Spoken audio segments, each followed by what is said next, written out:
morning, good afternoon, good evening, everyone. My name is Coach. Thank you for joining us today on the Paradise League 1v1 hosted tourney, sponsored by Austin himself. For our first game, we're having Zapparn and Astra coming through in banning phase. Today, I have someone joining me, Mr. Nicholas himself. How are you, good sir? How's your Hello, day hello. going? I'm doing good. I'm doing good. It's morning for me. I woke up a bit early just for this. I'm excited. I'm excited to see how people are going to play this for this. Uh, I'm also excited. There's a lot going on. We have a lot of entrants. I was just taking a peek right now. Yeah. I'm looking at the bracket. We got a Yeah. fat entry here, which is pretty nice. It's around. So, I think we have around 48 people in this tournament signed up. It's gonna be fun. It's gonna be fun to see everyone. alrighty. So, just to lay down the ground rules for everything, basic 1v1 rules. It's either first blood, first tower, or within a 15-minute span. If you guys don't kill each other, it's the person with the most creep score. I'm gonna say this straight up. If you don't kill each other by level 4, you're both wieners and you both deserve to lose and you both deserve to be banned. This is a 1v1 tourney, okay? Not a hide in the shadows tourney, alright? Fight like men. Fight to the death. To the death. To the death. We're not playing high MMR mid wars, okay? We want people fighting in the river, okay? Alright. So, let's take a peek here. Our bands came through and we got a Kraken mid 1v1. So granted, I don't know, most of these players' specialty heroes. I know some, but I won't act like that I know all of them. I know some specialty heroes. I don't know Astra or Zapparn, to be honest. I don't know what they specialize in or what they like to play. I was too busy flaming people for not killing each other at level 1. Uh-oh. We're getting a grab spell. Need a relog. We have a little pause. Yeah, I mean, the only one I know of these two is Astra. I played with them in the Mid Wars tournament. I filled in for the Project Conquer team. I think he likes playing mostly frontline heroes. So maybe he'll manage to do a bit better. But we'll see. We'll see how his opponent fares against them. Okay, so we got a little insider scoop over here from Mr. Thickless himself. So I'm not gonna lie to you. Look at the brackets, and I just want to know who entered as Hawk to Girl. Why? Just why?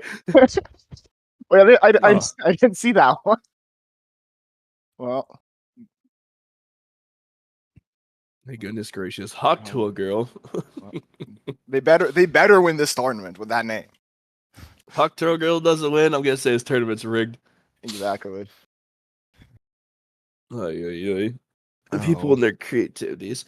So the one thing I will say that I'm pretty excited for is, so let's see, Zapparn is actually a dirty FA Voodoo Jester Rampage player. Ugh.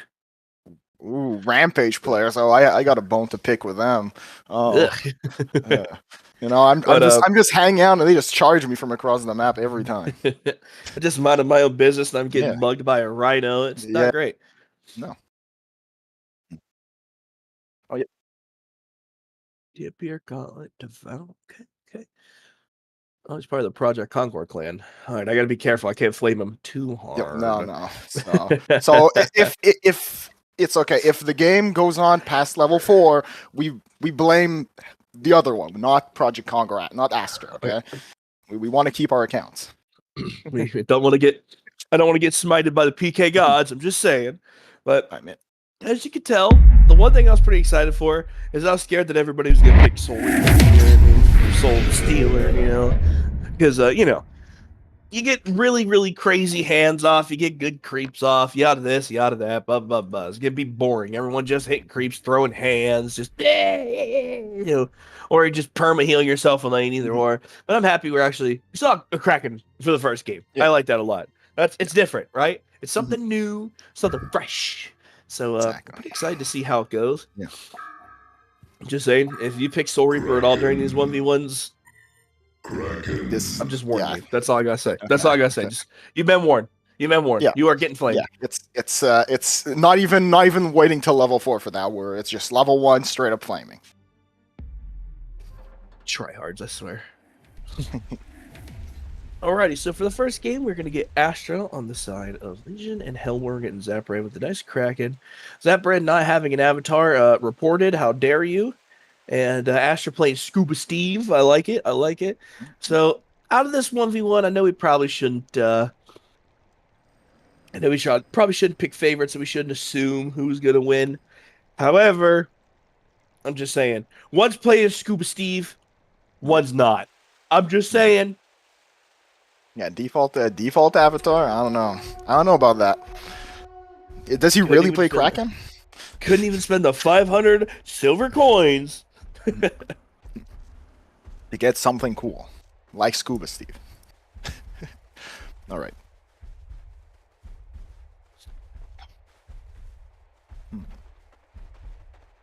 The items seem pretty similar. The one difference is that minor totem, which I don't think that's going to change much for now. We're going to see how they... It's like a 1 or 2 damage difference. It's not really anything crazy. But the biggest thing that I want to look for, and that I want to know what the... Okay, so Astra actually just tried to kidnap Zap uphill. Nice try.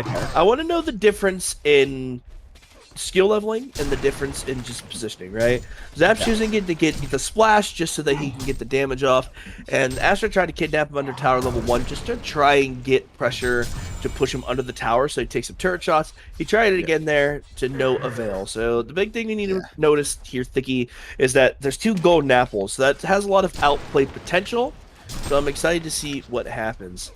Yeah, those apples with that 75 instant health, that one might be able to bait the other into committing to a fight he can't win. We're gonna see. Though it's for now, I'd say this fight is a bit on. Oh, okay. Well, he uses the mana restore. But I would still say I think the fight is on Hellborn right now. Their CS is about exactly even, other than he just crashed his way through, so they're both on, 1 deny, 7 creep kills, 8 for 8. It's the trying to gain the levels to really go forward and get something done. But you can see the difference here that Astra chose to put 2 points in the Tsunami charge, where Zapparn put 2 points in Splash, right? He wanted to be a magic card from Pokemon, he wanted to be splashing on him. They're about to hit level 4, so I'm just saying, someone's in flame territory. Somebody better make a move now. Oh, yeah. Someone's getting yelled at. Someone's gonna... I think there's gonna have to be a bit of tower dives happening or something soon. So we see the difference here is that Astra's actually gonna decide to go boots, and Zapparn decided to go refreshing ornament to get some HP regen so that he could stay in lane a little bit longer, just kind of sacking the movement speed to just have the regen to have like a healthy lane. So that's the one thing too, is I'm interested to see the itemization of how everyone's gonna play. I know some people they're going to go smaller items for faster build-ups, right, to get stats. Some people are going to want to prioritize boots to, be able to position better and get better spells and whatnot. So I am rather excited to see that. At the same time, it's all about player preference, right? Are you more comfortable with the idea of being able to get in, get out, and set up, different movements, different abilities, or would you prefer, hey, you know what, I'm just going to go stronger damage, so my right clicks and my right clicks bonk, or are you going to go regen? And Astra actually picks up a wind whistle. He picks up Dutch's favorite item in the entire game, the wind whistle. Which, fun fact, yesterday, he did not pick up a wind whistle report. So Zapparn actually fortified Bracer here for the tank stats. So you're telling me that Dutch is not a real wind whistle fan? Is that what you're telling me? No, he played an NG game and he didn't buy wind whistle. So just saying, it's all fake. Okay. Yep. He doesn't actually like it. But I think I can see what Astra's doing. He's trying to get that movement speed, probably to... Okay. Zapparn gets to do a charge to the wall, gonna get a splash and confirm it, and that's just gonna take some damage. And he's just gonna, walk away. Okay. So again, like you're saying, Astra's trying to get the movement speed, and Zapparn just trying to get the pressure of having fortifying bracer, right?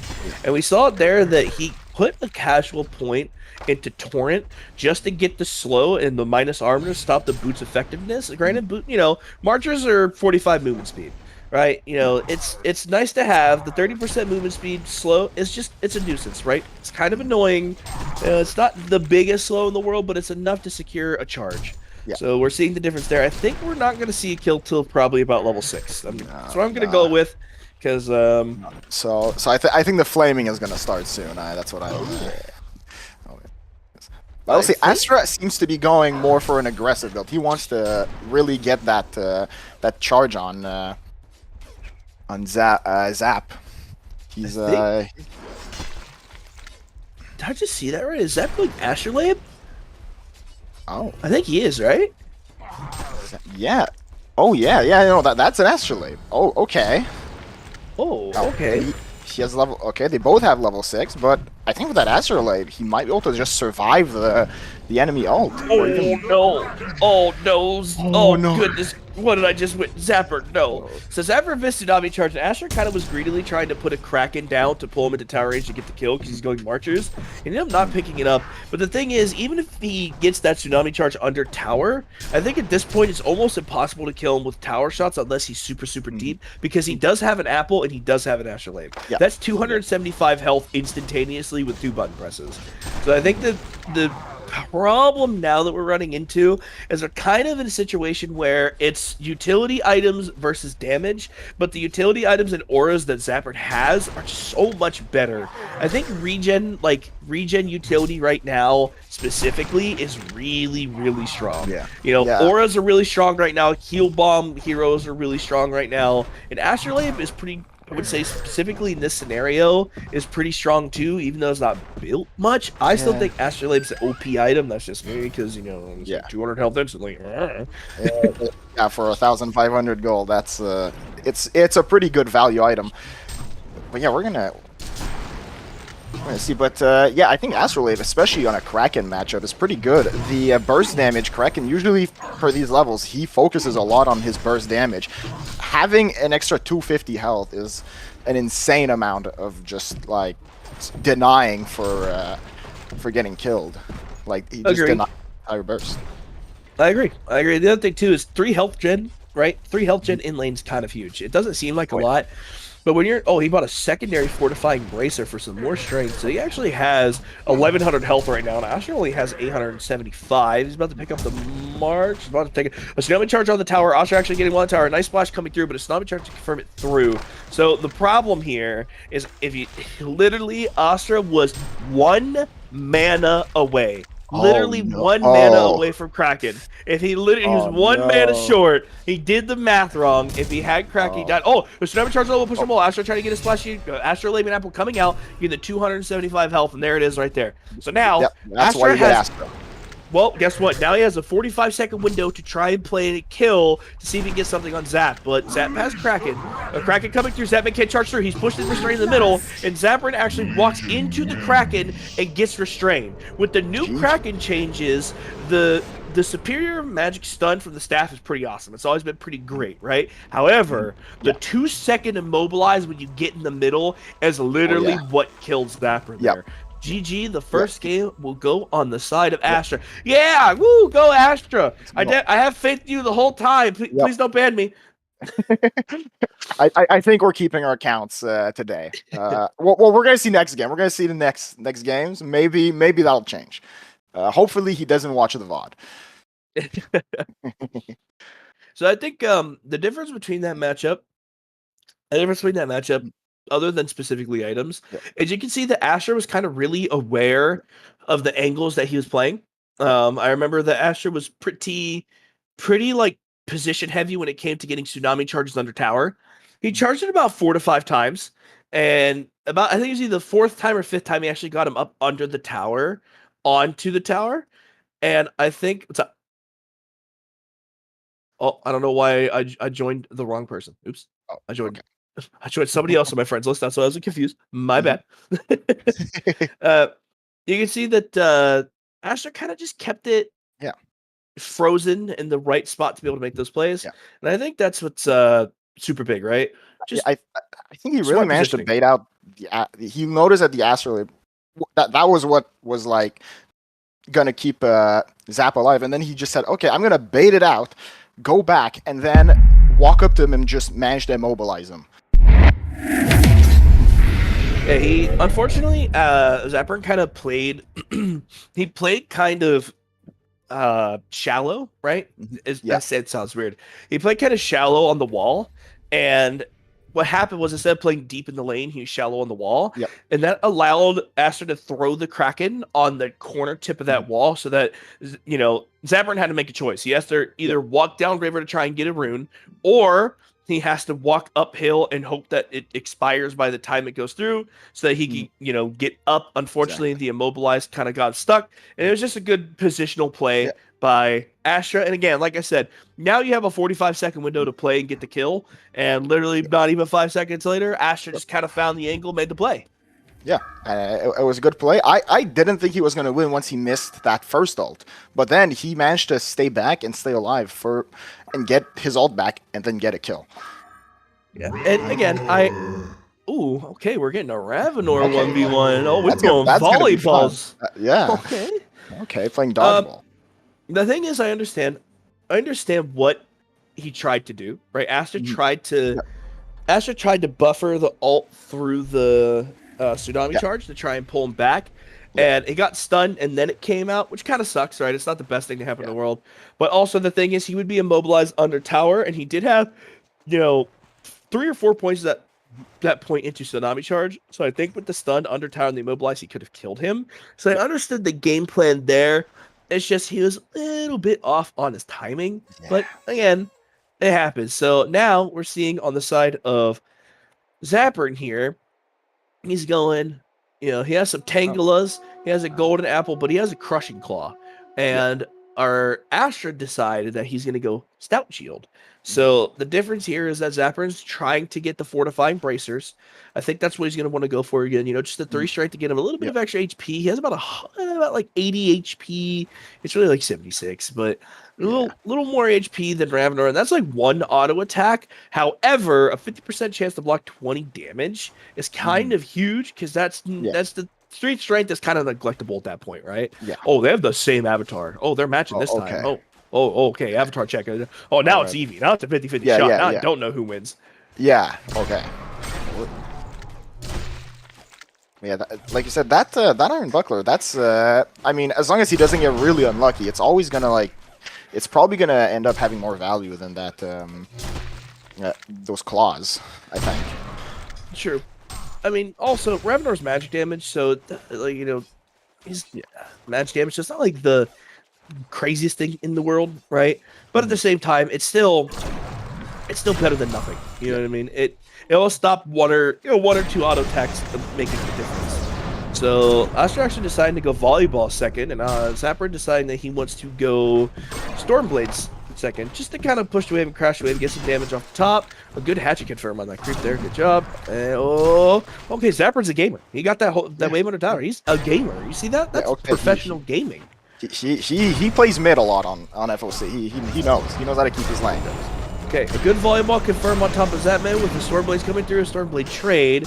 But Zapparn actually put 2 points of Stormblade, didn't put a point in volleyball. So he doesn't actually get a kill. If you guys ever hear me say volleyball, by the way, that's ball lightning. I just refuse to call it ball lightning because I just think about throwing volleyballs at people makes me a lot happier. So sorry in advance. Yeah. I actually hate this avatar, by the way. Fun fact. Yeah. I hate this avatar because I feel like it could just be copium at this point. Huff, copium. I just feel like the auto attack is so much different and slow in this skin, and it makes me sad because of the sword. I know, it's copium, but I don't. I mean, I'm just getting confused. They're both the same avatar. I'm. Alright,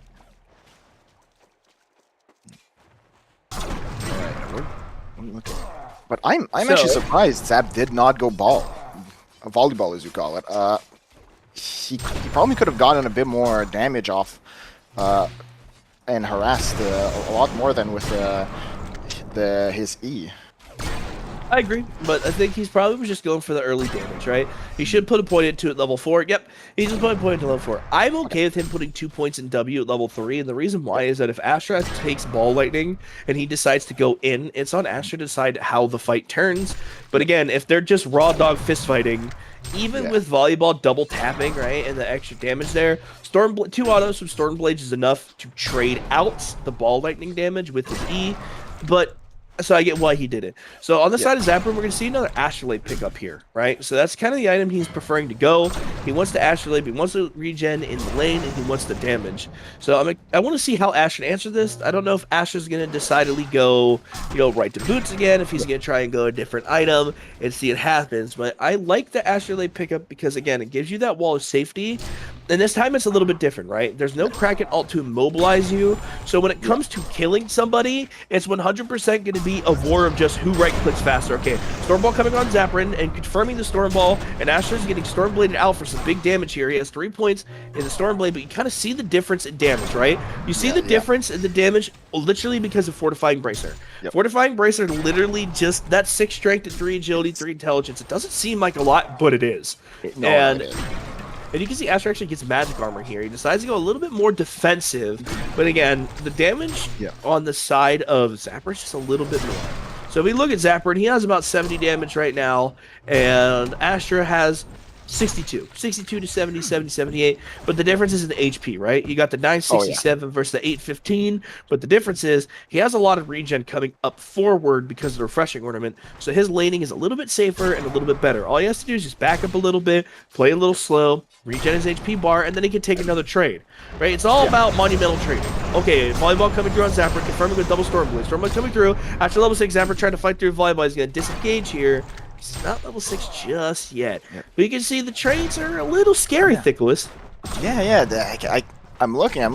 I think they're just trying to whittle each other's health now until one can actually get a kill.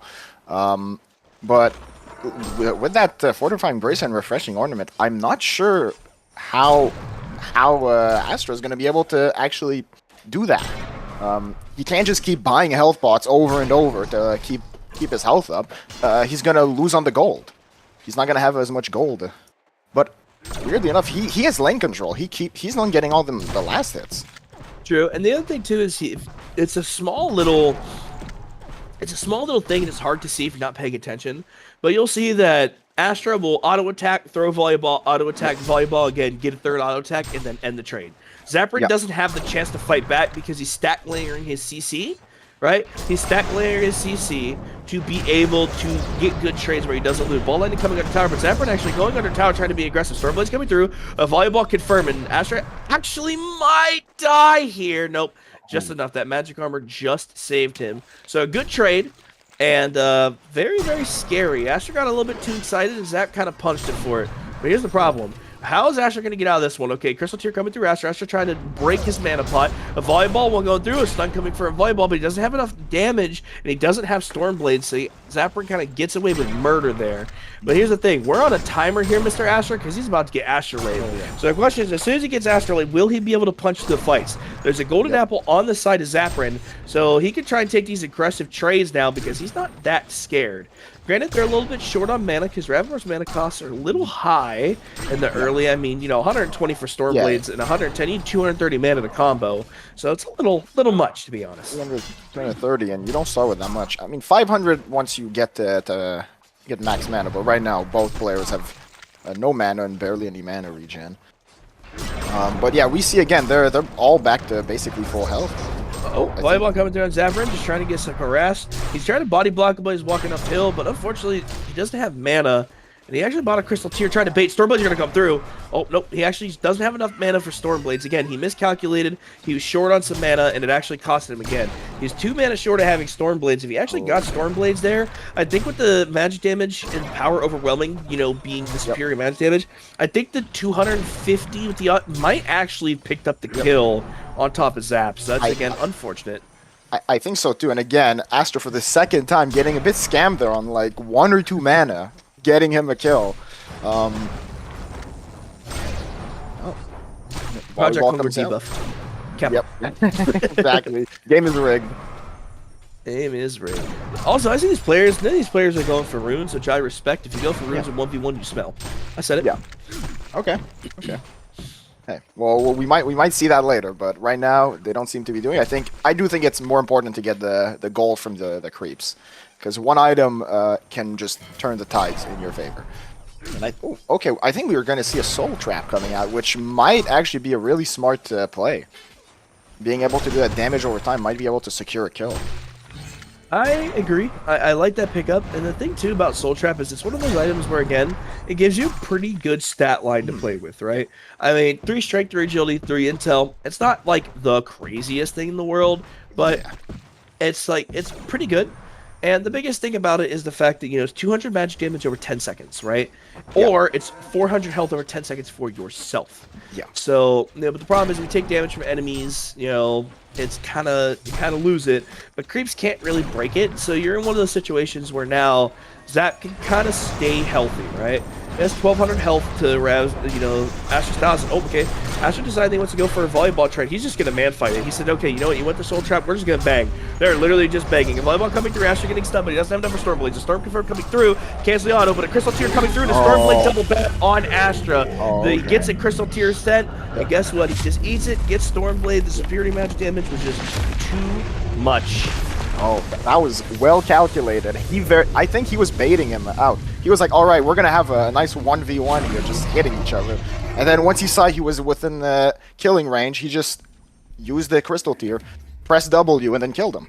That was good. Nope, that was really good. That was good awareness. And this time he didn't get shim-shammed out of 2 mana. Mm-hmm. He actually was prepared. He counted this time. Yep. That's he made sure he had mana to spare too. He didn't want that to happen again. That would have been a bit embarrassing. Yeah, that's it's happened twice. Dude, fool me once, shame on me. Fool me twice, well, I guess I suck at this game. Yeah. But the third time, at least this time, he guessed right. third time uninstall. That's how it works. Third time fired from Project Concord. Go home. Yep. Well, I would say that's a 2-0 on the side of Astra, but it looked pretty good. It was pretty even. There's no blowout on either games. It's pretty close, pretty even. It just came down to 2 really good decisions in both games, right? So I'm pretty happy with what I saw. But let me tell you, you know what I really want? Come here. Come close. Too close. Okay. I'm backing up just a bit, okay? Okay, like 2 feet's good. I want to see a snail 1v1. I want to see snail versus snail. I want to see beep beep, I'm a Jeep versus beep beep, I'm also a Jeep. Okay. Yeah. Actually, I'm for a second I was doubting. Now I'm thinking about it. Oh, okay. Yes. The bait out with the rolls, maybe maybe getting him, being able to roll on someone. Okay. No, I'm liking it. I'm liking it. Yeah, I want the snail. I want snail. I'm down. I'm team snail. Team snail. All right. Unfortunately, I'm trying to join Paradise's game and it's private. Sad. Oh, very sad. Let me in. What?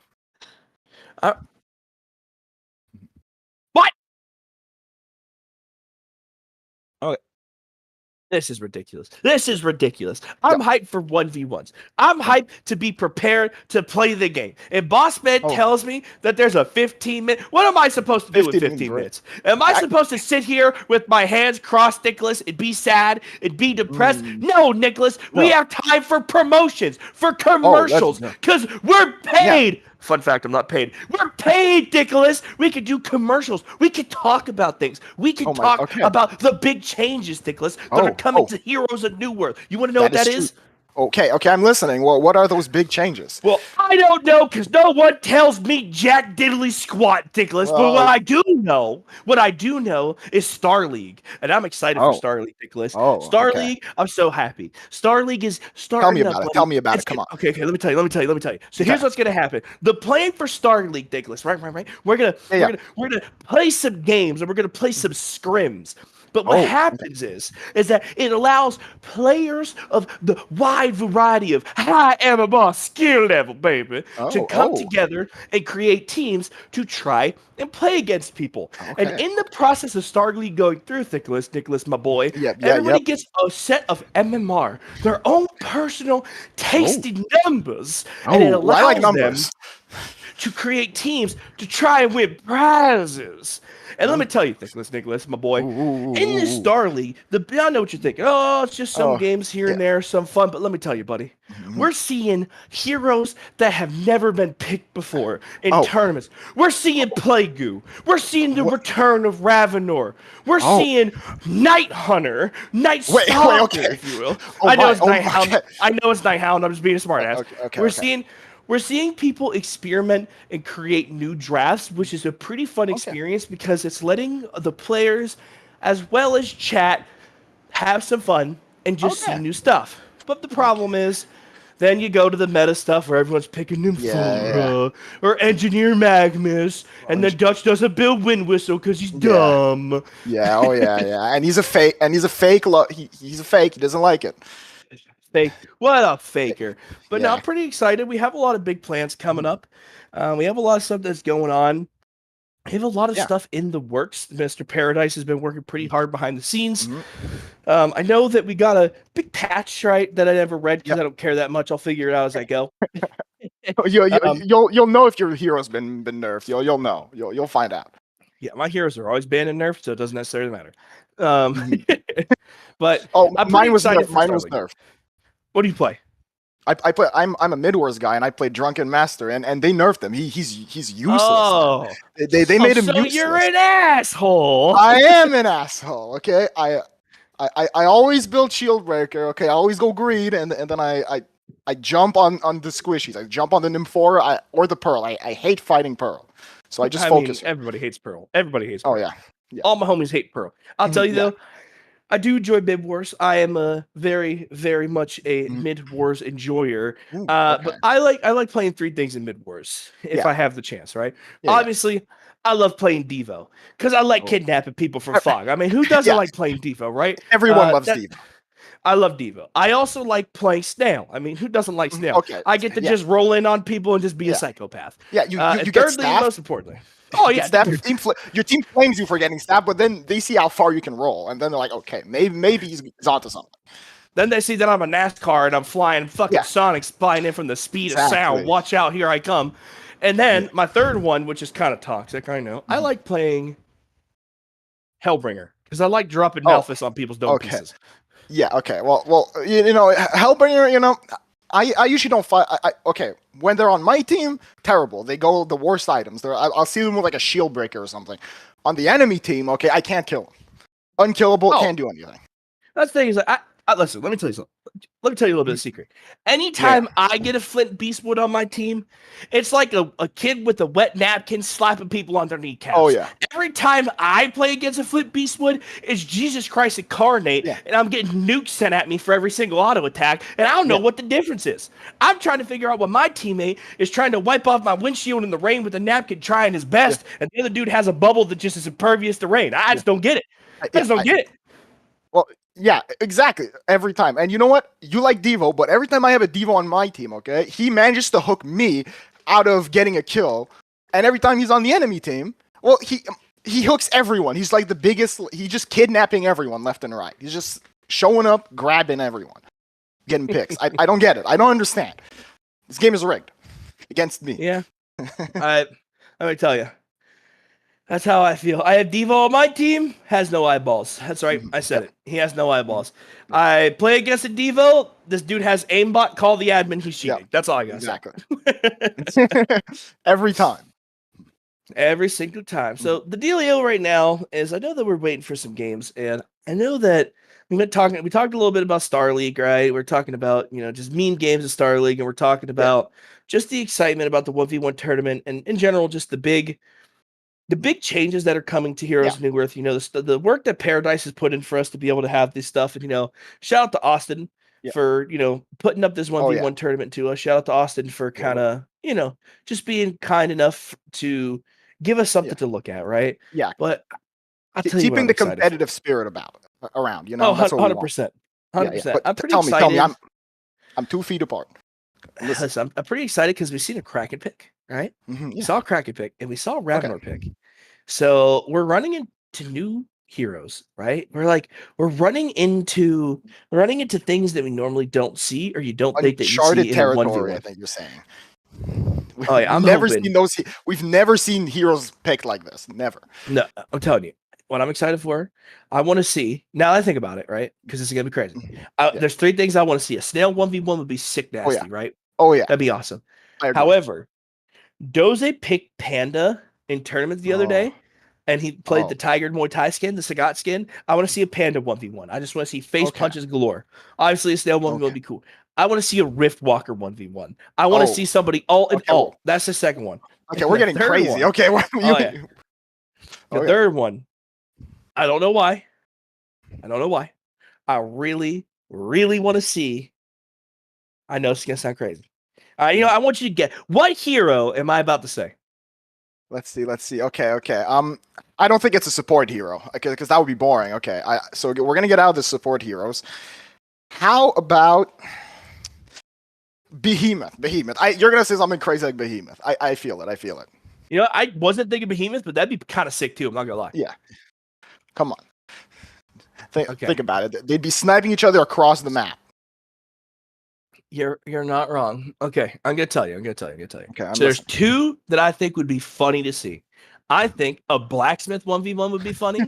Okay. Just see who's the luckier ones on the rolls, right? Yeah. Who just rolls better? Who just rolls better? Who gets the upfront? Who gets the upfront big stuns? And then you ain't prepared for this. You ain't prepared for this. Okay. I want to see. I'm holding on something.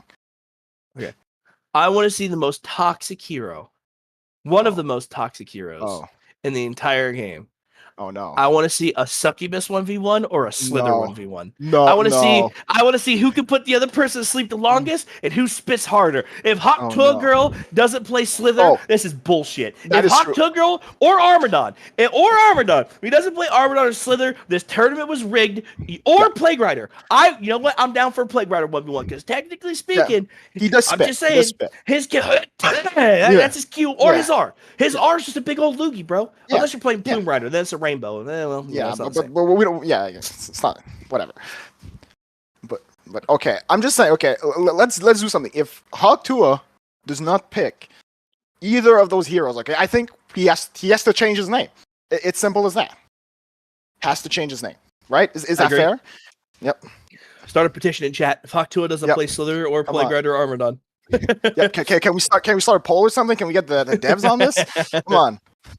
Astra, I need you to make a poll inside the game, please. Literally the game, not in Twitch chat. In the game, everybody has to vote. Yeah, you can't queue until you vote. It pauses everyone's games. No one can play until they vote. I think that would be good. I think everyone would like that. That would be a good choice. And I think Astra should do it because we spoke pretty well. We were nice. We were nice. I didn't flame him for not killing the guy at level 4. Yeah, exactly. So, come on, I'm just saying, help us out here. Wait, what? All right.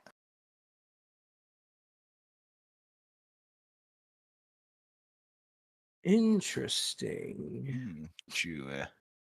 Sorry, I'm doing some research. I'm trying to figure out who this Hogtua person plays. Mm-hmm. Okay. Trying to figure out if we're gonna get a sneaky slither. Yeah. Well, I mean, I don't know about slither. But or Armadon 1v1, I think would be great. I think we get a very exciting game of people pressing W a lot. It would be so Resident Sleeper, and you have. Yeah, I mean, I might, if I got to go to the bathroom or something, players can help me out. I want a break.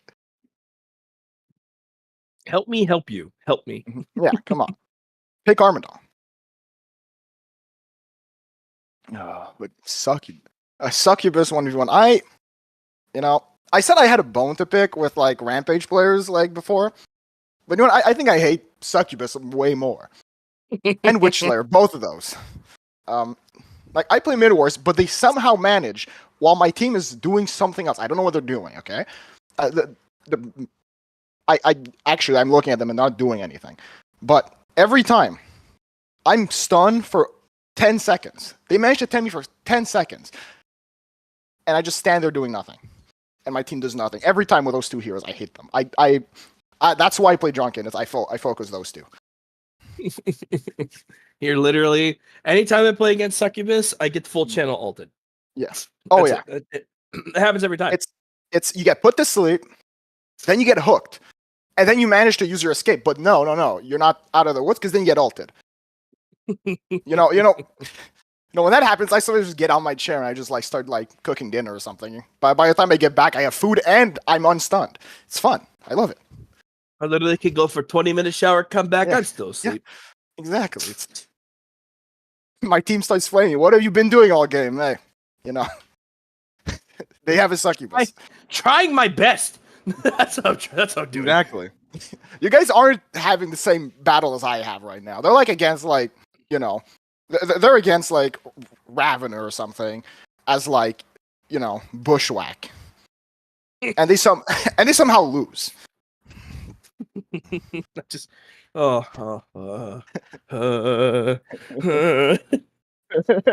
I love this game. Getting, This game's great. I'm getting flashbacks. Oh no. I tell people all the time, look, I'm Yeah. not saying I'm the best HoN player alive. I won't sit here and say I'm the best HoN player alive. However, second best at least. what I will say is that I have pretty good decision-making skills. And if I see my carry player getting ulted by a succubus or a devo, I may or may not, depends on the day, Mm-hmm. I may or may not throw stun. Yeah. I'm just saying, it might happen. It might happen. Mm-hmm. However, I feel like when I'm playing carry or playing anything else, I feel like there is never a time in my life where I've ever seen a support player walk up, watch me get ulted, and go, huh, I should probably stop that. Nope. They just watch me die. They don't care. It's like, good night, idiot. I'm like, okay, I'm sorry. And then what they do, it's really fun, is they type in chat, GG no carry. That is the phrase that gets typed in chat after that. Yeah. We've all had it directed towards us, I think. Everyone. Just GG no carry. And you know what? That will make me get a shrunken head if I hear that. That's enough to make me do that. Usually I don't.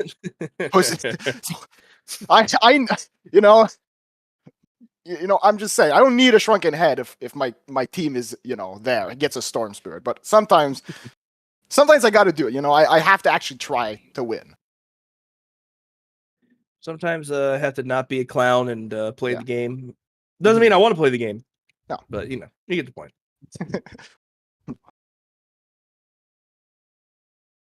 Also, no flame, but all the flame in the world. I'm going to say this in the nicest way possible, okay? Okay. Let's get, I'm flaming. For some reason, okay, just for some reason, if you think for 1 minute, okay, that it is okay to pick Snail and not go for Hyper Crown build, you're griefing my game and I'm reporting you. I'm just saying. Okay. Counterpoint. What if he goes 6 or 5 hearts and 1 staff? You're still reported. If you're not going right-click Snail, we're not friends. Okay. I'm just saying. You gotta understand. If you're really tanky and you have a lot of health, okay? So your ult does a lot of damage. So you're useful once every 80 seconds. It's good value, I think. Hey, bud, how would it make you feel if you're useful once every, I don't know, 80 seconds? Oh, that sounds great to me. Hey, Plague Rider players know that, okay? Oh, man. That's so great. That's so good. See, I know all the good builds, Everyone knows me for my good builds. Everyone knows me for my good builds. Said no one ever. I'm telling you, play Snail, 5 hearts, 1 staff, okay? Everyone will fear you. They don't know what to do against that. Yeah. Especially if they have pred. All right, so we got a Bubbles 1v1. Old Noob versus Akuma Matata. And Bubbles versus Bubbles. This should be an interesting 1v1. Now, here's the thing. Yeah. I'm going to say this straight up. And you might agree or disagree. Yeah. I don't care. Because I know I'm right. If you play Bubbles and you have the automatic dodge on, right? Yeah. You're a wiener. And you don't deserve nice things. Oh, yeah. That's like, you're a noob if you do that. Like, new player. New player. Reported. Exactly. You get instant report. I don't care if, like, you manage to go, like, 20-0 in my game. Reported. Auto dodge. Automatically getting smoked. I don't care. Yep. I'm reporting you. I'm the best 1v1er, the only 1v1er. No one 1v1's like me. All right, let's take a peek at the items. On the side of Akuma Matata, you got a health pot, some Tangalas, a hatchet, a crystal tear, and an apple wapple.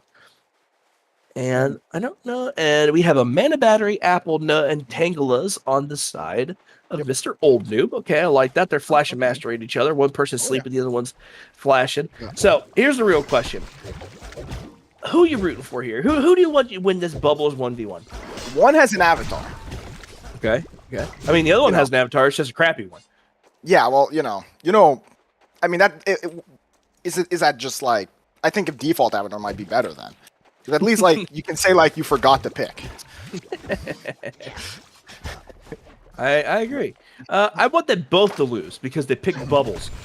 I mean, isn't he like the classic 1v1 hero to pick? Like everyone's like, all right, who's the best at Bubbles? That's the metric to know who's better at the game. I feel like that'd probably be Soul Stealer, but I could be wrong. Maybe actually, yeah. Soul Stealer mid. I feel like Soul Stealer is the one that I see 1v1 all the time. I feel like that's like the 1v1 bracket of the world.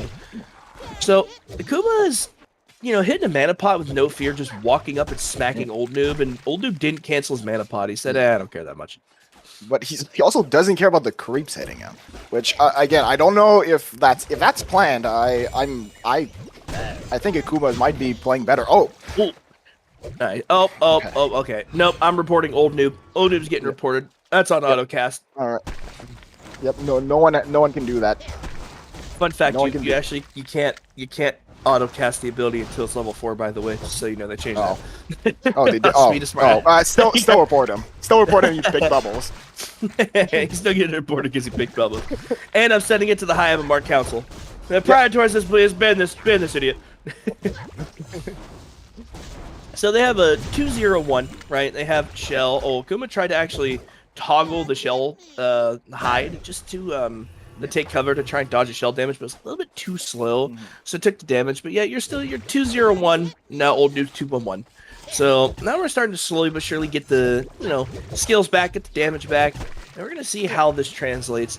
So I don't necessarily. Oh, good reaction by Old Noob on the take cover again. He's on top of his stuff. I think Akuma Machado needs to change the way he combos. I think he needs to silence first, then kick Shell. I think that's the only way you're really, going to be able to hit anything. If you're kicking shells from deep, it's pretty easy to take cover. But if they're pretty point blank, it's a little hard. But, it is what it is. So we're seeing an Ambit of Exile on the side of Old Noob. Okay, so Noob was a little bit slow that time. But it's okay. We can blame it on ping. Blame it on ping. It's fine. Shake it off. Yeah. Ping. Oh, that was a little troll, but Old Noob actually kicks the silence off, so it doesn't necessarily matter. And an attack misses uphill, and Akuma can't chase that to really get the kill because he still has Apple. He just uses battery. He's not getting too aggressive, doesn't want to do anything crazy. I hate that avatar, the Old Noob just can't hit me. Shut up, idiot. I'm just saying, okay? I think Old Noob's gonna win because of the avatar. I think that avatar is too OP. The plushie Kappa. Oh no, Akuma missed Siege Wagon. He's reported. Oh, yep. And they are. I mean, there's a lot more action going on than with some of the strength heroes we've seen. They keep just fling abilities one after the other, keep trying to fake each other out. Yeah, and I'll say the fact that Old Noob has 7 denies as leading the CS is actually pretty good. He's having a pretty good game right now, and Akuma just trying to kick shells and get harassed, but Old Noob's reacting pretty well to take cover. A little too slow, and then Akuma tried to take cover after the shell hit him. That's not going to do anything. I'm just saying this now. You guys are all lucky. You are all the luckiest human beings alive. If Marloni was here and played in this tournament, you'd all be screwed. You all go 0-2. Okay. I'm just saying. You're lucky Marloni's not here. I'm just saying. Okay. Well, I mean, now I want to see that guy play now. Marloni's the GOAT. And if you don't think Marloni's the GOAT, you're wrong. Okay. Okay, well, I want to be right, so I'm gonna agree with you. I don't know who he is, but I'll agree. So we can see the difference now. Old Noob has ult. Meanwhile, Akuma does not, and he has to walk back. He has to take the walk of shame back to base. Oh no. Oh no, Akuma Matata, please, buddy. What a wonderful phrase, but I don't think this guy's having a wonderful game right now. Poor guy. He's in struggle land. Poor thing. Well, okay, but he's back. Okay, I dig it. We're back. We're doing it, team. We're doing it, chat. Okay, he's gonna get ult soon. They're both gonna have ult soon. I don't know if old Noob might try something before the Akuma gets his ult. So my biggest thing, truly is the fact that I really want to know, like, what we're thinking here is the action in the play, right? I think the hardest part about everything is the fact that with the silence, being able to just disrupt the combo potential is super huge, but I think it also depends on how good their reactions are. The fact that, Kelp Field is pretty instantaneous.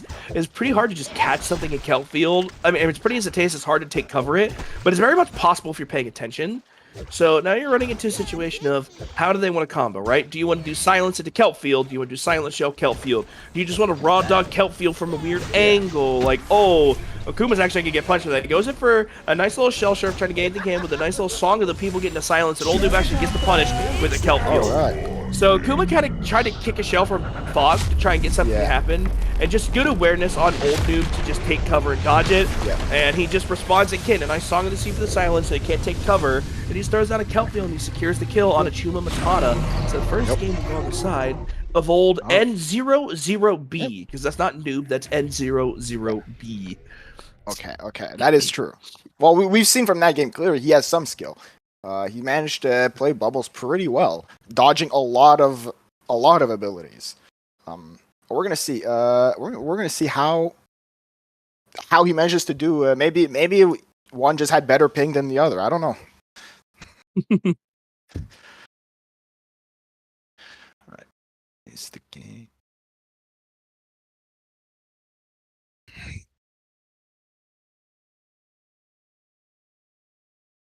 Alrighty. Let's do it.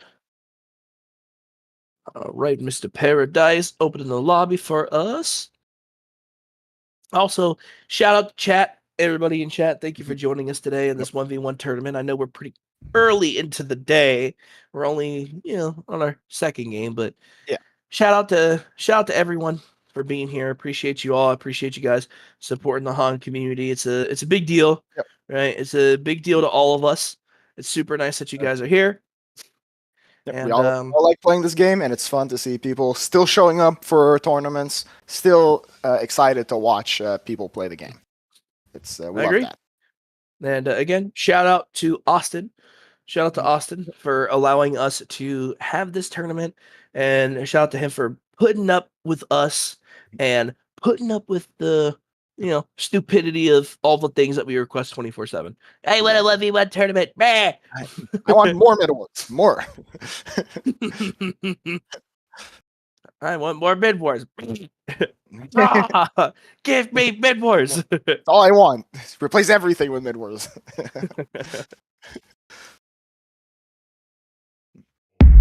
No. So what hero do you want to see? What else? What hero do you want to see? Okay. If we want to get really dumb, Nighthound. Like, I don't know how that game would end up. I think it would be more of a game about wards than anything else, but I think it would be funny. But realistically, something like Blitz, maybe? I think maybe a Blitz 1v1 might be fun. Oh. That'd be actually pretty cool. I like that idea. Yeah. I like that idea a lot, actually. Yeah. It's not too tanky, so the game's not going to last too long, and a lot of burst damage. A lot of different choices you can go to try to secure a kill. I think it would be pretty good. I like that a lot, actually. But we're getting Pyro, which I also like. I don't mind Pyro 1v1. Okay. I think the big thing about Pyro too that a lot of people tend to forget about the new Pyro is that the Pyro kind of got a change a little bit ago on his E, and that's on activation. You get 3 fervor charges instantly, which I think is super cool, right? It used to make cast speed a little bit faster on activation, but now you get the cast speed, and E giving you instant 3 fervor stacks is super nice. It can help you keep up your fervor, and it can help you keep up all of your damage while you're in lane, which is super cool. It can help up your movement everything. It's super nice. I dig it a lot. I think it was a really good change. It doesn't seem like that big of a deal, right? It doesn't seem like it's just fervor, it's just attack speed, but no, it's cast damage, a nice dot. I mean, it can, if you can time it well, you can get an extra like 1 or 2 auto attacks with that fervor. Fervor is really good. It's a lot of attack speed. It's super huge. Yeah. And that can make or break the difference, right? Like it can make or break the difference. It doesn't seem like a lot, but probably what we're going to run into is we're probably not going to see fervor. Honestly, we're probably just going to see them go for the spellcaster. So a stun start on the side of Akuma just to try to get some harass. Where Old Noob decided he wants to go wave, so he probably just wants to secure early experience and early farm with wave, and he actually just missed a range creep reported. Sent to the respawner. GG. Exactly. Yep. Game's over. Akuma wins this one. GG. Report Old Noob. Yep. Okay, guys. First range creep. He's gaming. All right. Okay. He's back. I think he's back. All right. It was ping. It was ping. I'm gonna keep saying this. It's because of ping. The headless horseman avatar is my favorite for Pyro. Yep. I know that Esthon spams the Dragon Mancer one. And I'm sick and tired of seeing it. I want to see something new. Oh, a big stun from Old Noob. Old Noob actually getting the auto attacks down, but he cuts Gold Apple. A stun coming through to actually save him. And actually, Old Noob was trying to just get the auto attacks to convert. Oh, Fire Wave just maxes and stopping the health pot. That's huge. Okay. Oh my god. Okay. Well, if he gets level 3, if he gets level 2 Dragon Wave, he might actually be able to, or not. Okay. Akuma is backing up. Is he gonna have the Walk of Shame? Oh no. Oh no. Seems that way, but Old Noob kind of was trying to weave in auto attacks to have enough damage to get the kill with his Fire Wave. Or his Phoenix Wave. It's Phoenix Wave, I know, I'm sorry. I mean, it was 110 damage at level 1, right? So that's kind of super big. So Old Noob was probably just trying to weave in some auto attacks to get the, Phoenix Wave off. But I feel like if he would have just autoed and then Phoenix Waved and canceled the auto animation with Phoenix Wave, he might have had a chance. But Akuma understood the situation, right? Akuma understood, like, hey, you're going to try and auto attack me to kill me. So he just bombs a stun, and he kind of ends up saving his life. I understand that Old Noob didn't want to pull the trigger unless he was confirming a kill with Phoenix Wave. So I get why, but at the same time, it's just good heads up play by both of them, right? Old Noob understood that he didn't have the damage. Akuma understood what he wanted to do. Yep. He got caught, but very he saw what was going on and managed to get away. That's a good play.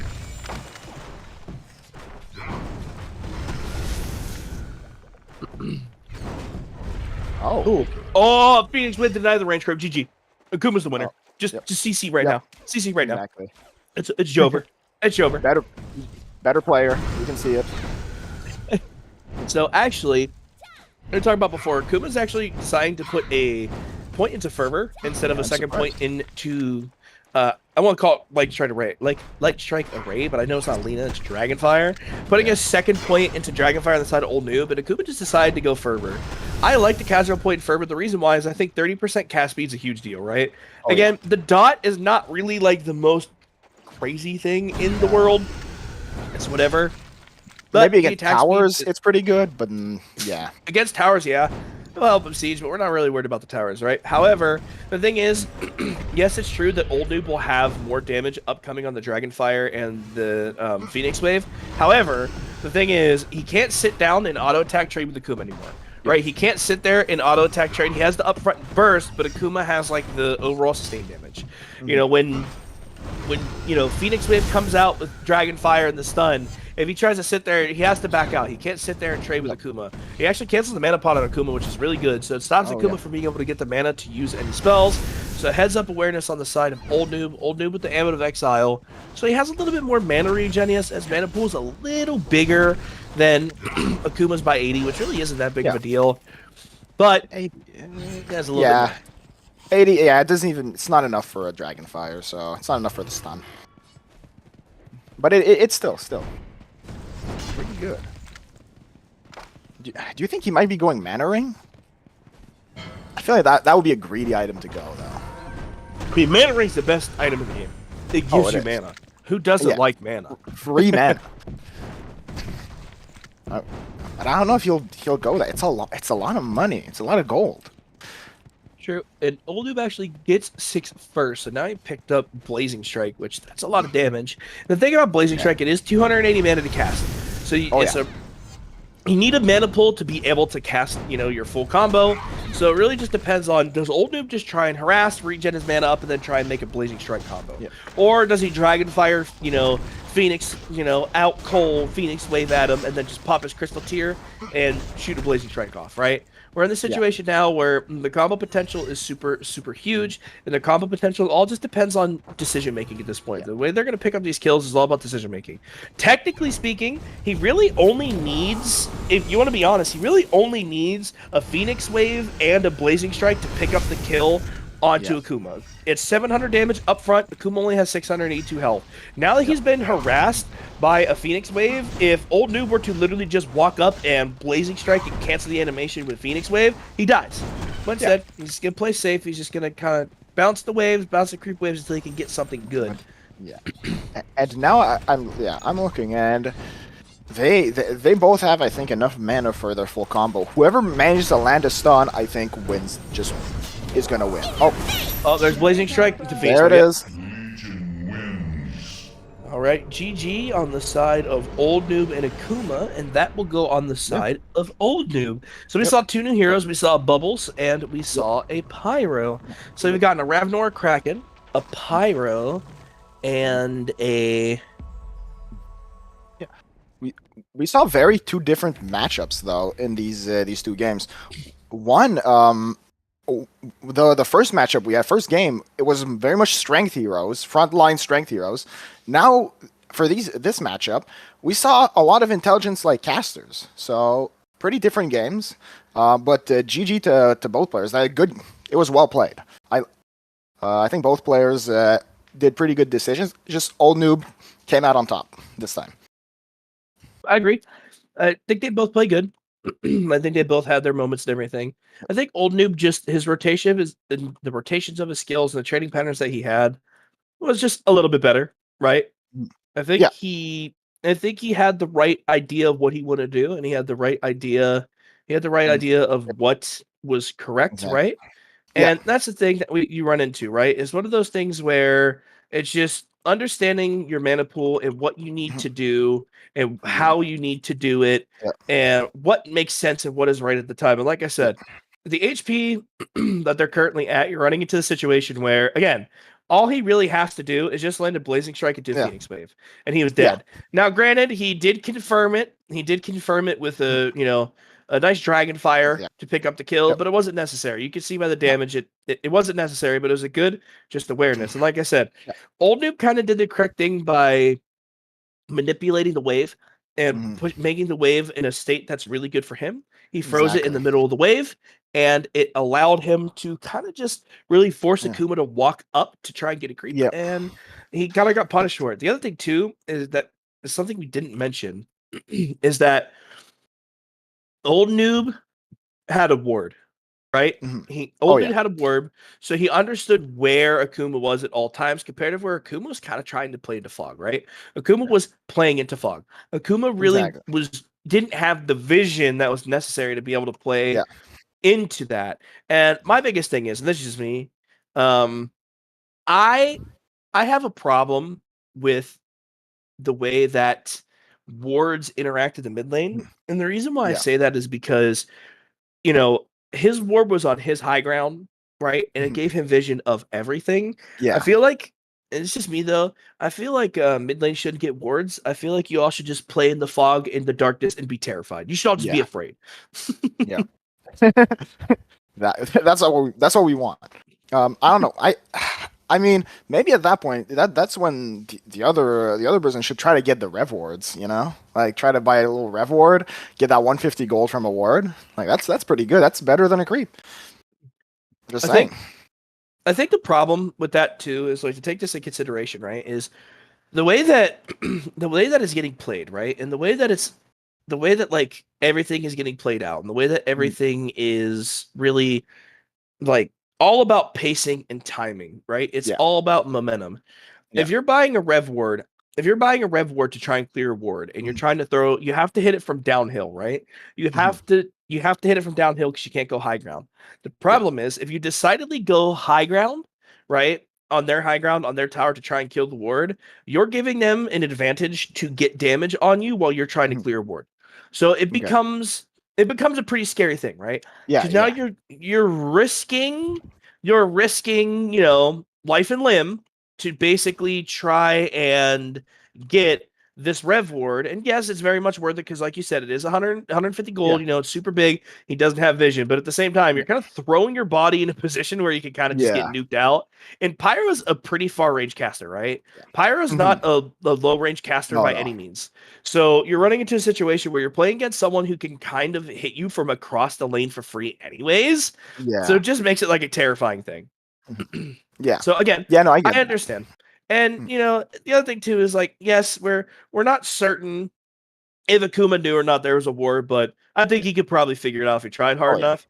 But again, you're running the risk of spending money to get, you don't spend money to get rev war, but you're running the risk to try and get that money because you might just start getting smoked by skills from fog, and that could cost you the whole 1v1. Exactly. Yeah, because a lot of this we've seen, it's if you get hit, you want to be able to hit back. You don't want to just take a hit and just like run away.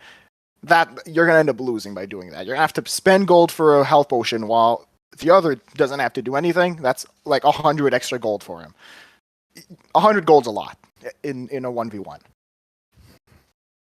It is.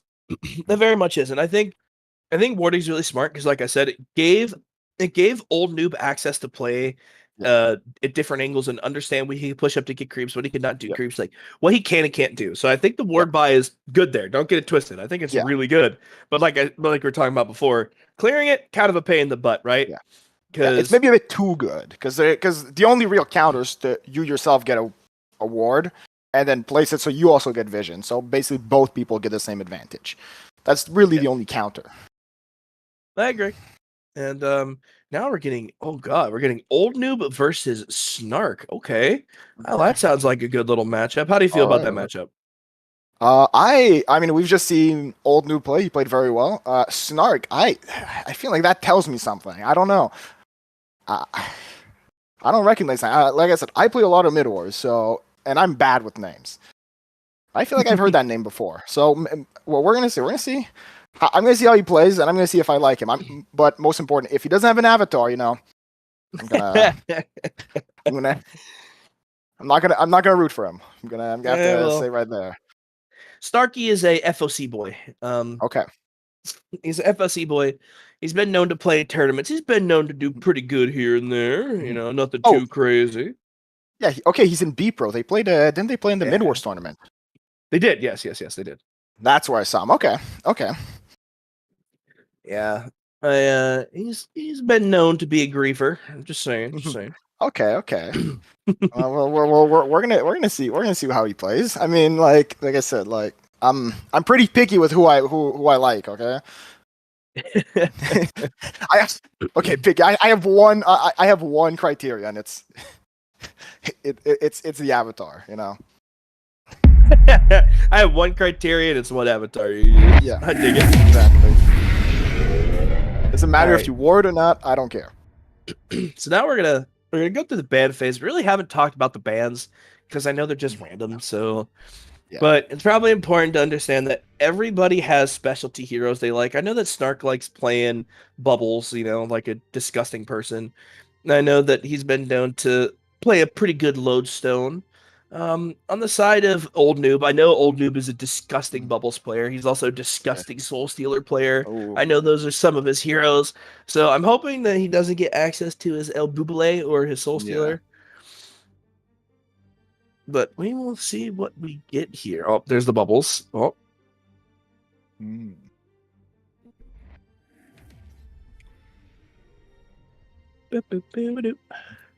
All right.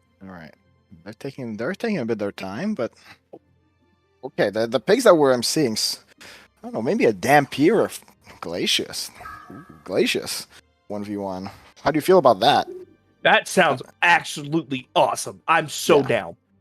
Yeah, like I think can Glacius still immobilize himself? No, right? I think they got rid of that.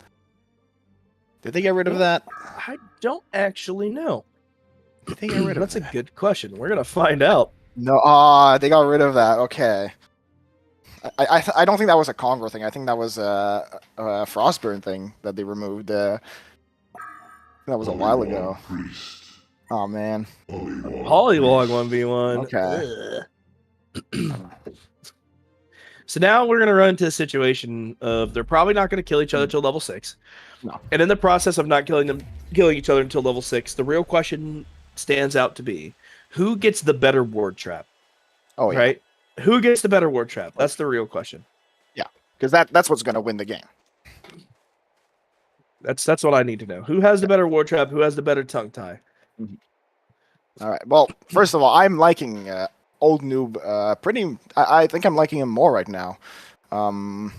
Just looking at the objective facts. Oh, he's playing the King Polywog. Okay. Yeah. Okay. Yeah. I'm not being biased or anything. I'm just looking at the items, the abilities, and I think old Noob's got this. Definitely not the avatar. it's the avatar. Don't let it fool you. It's the avatar. 100%. Oh, let it fool you, chat. It's the avatar. That's 100% Okay, the avatar. I'll admit it.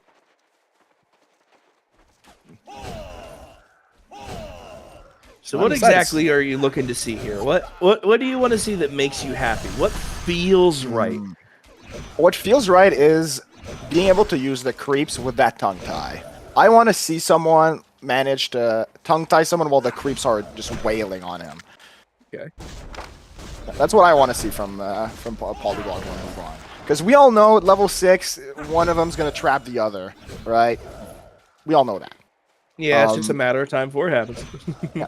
But, maybe before level 6, we get one of them manages to hit the stun and, get a lot of harass out of that. Creeps do a surprising amount of damage, so...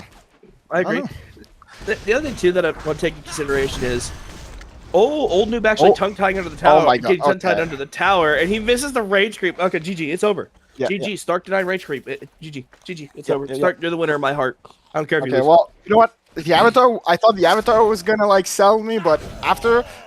I just said what I wanted to see, and I got it. What is he in this call right now?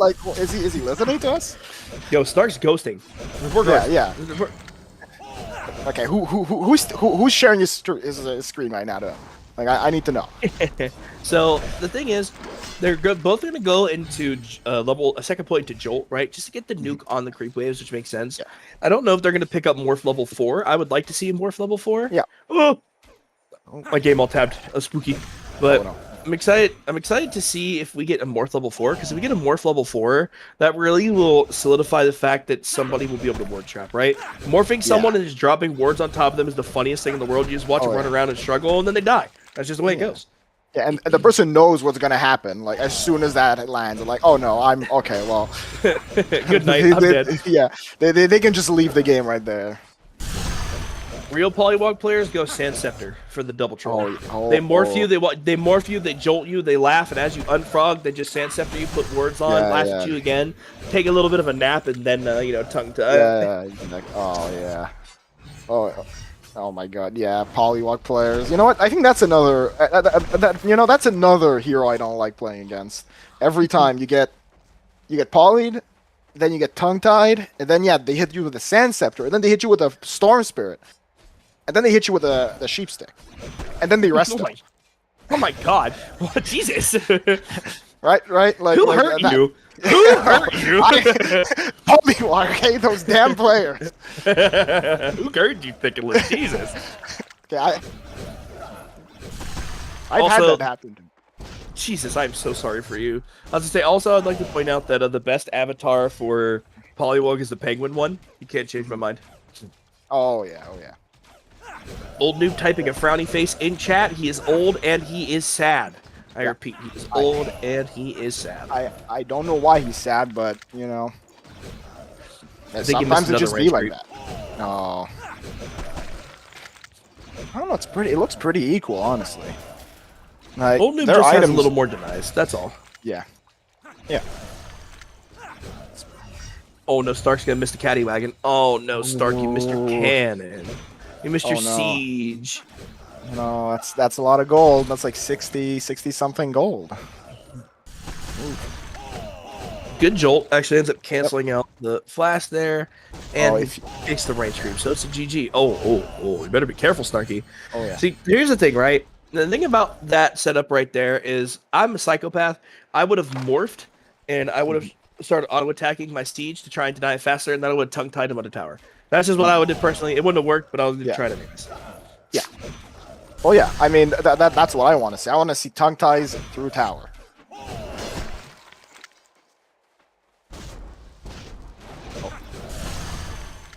And Snark is putting a lot of pressure.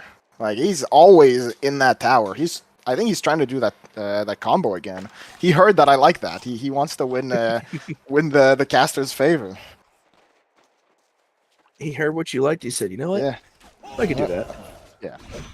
He's like, I don't need to win. I just need to win Thickolus's heart. That's what he said. I'm pretty He sure. needs to win the heart of chat. That's exactly. He just has to win the heart of chat.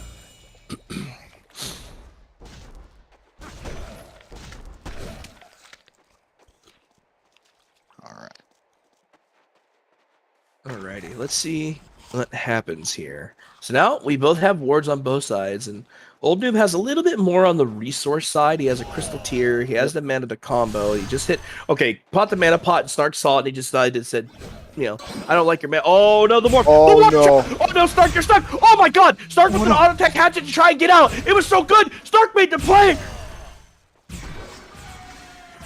Oh my! He That was. to try and get him. Oh my god, Snark! Oh my god! What awareness by Snark! Holy shit! Oh my god! That hatchet was so clutch. What? Okay. You know what? I'm gonna have to think about this, because like he doesn't have an avatar, but he's playing so well. That was an incredible play. The ward trap on Old Noob was a little shallow. He wasn't in it deep, right? It kind of pushed him uphill. He's a little bit stuck. So for Snark to understand what ward he needed to hit and hatchet to get out was super. Hey, why are you using Waza potion? Wait a minute. They just whoa. They pop Waza potions. That thing's broken. Well, okay. They're both getting reported. Both of you are getting reported. You're both getting reported. Yep. Reports coming out. Come on. That was super clutch. And Old Noob actually walking high ground and cutting down the tree to try and get an auto attack for the kill also was super good too, right? It was a good play on both sides. Yes, the ward trap was shallow, which allowed Stark to get out, but Stark to be able to understand what ward he needed to cut and how to get out of there was also super good. That was a good split decision making. That's it.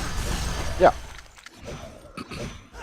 Exactly. You can see he's used to playing mid against others. Also, hey. Look what's coming out, the Rev Ward. Yeah, but here's the difference, right? So the difference is that Old Noob had Cryo in the lane, right? Yeah. He nuked out the wave. He was bouncing his wave against the enemy tower, so it allowed him to get that Rev Ward out. That's kind of why it was good there. In the case of Akuma Matata versus Old Noob, Akuma really never had the priority to be able to take those wards, right? So Snark had to back up because he had low HP, low mana resources. He's bouncing a wave off a tower. He just jolted and backed up. No waves are there to really do anything.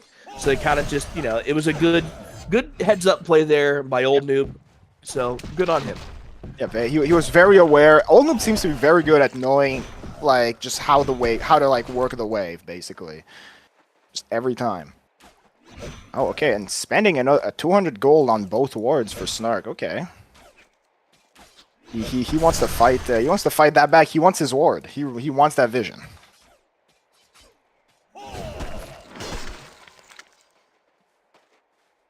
I mean, vision's nice, right? Like we said. Wait. Go for the tower. Stark, first tower doesn't win you the 1v1. Somebody needs to tell Stark that. I know. I'm pretty sure it does, though. I mean, the most important part, though, does it win the heart of chat? I think that's the most important part.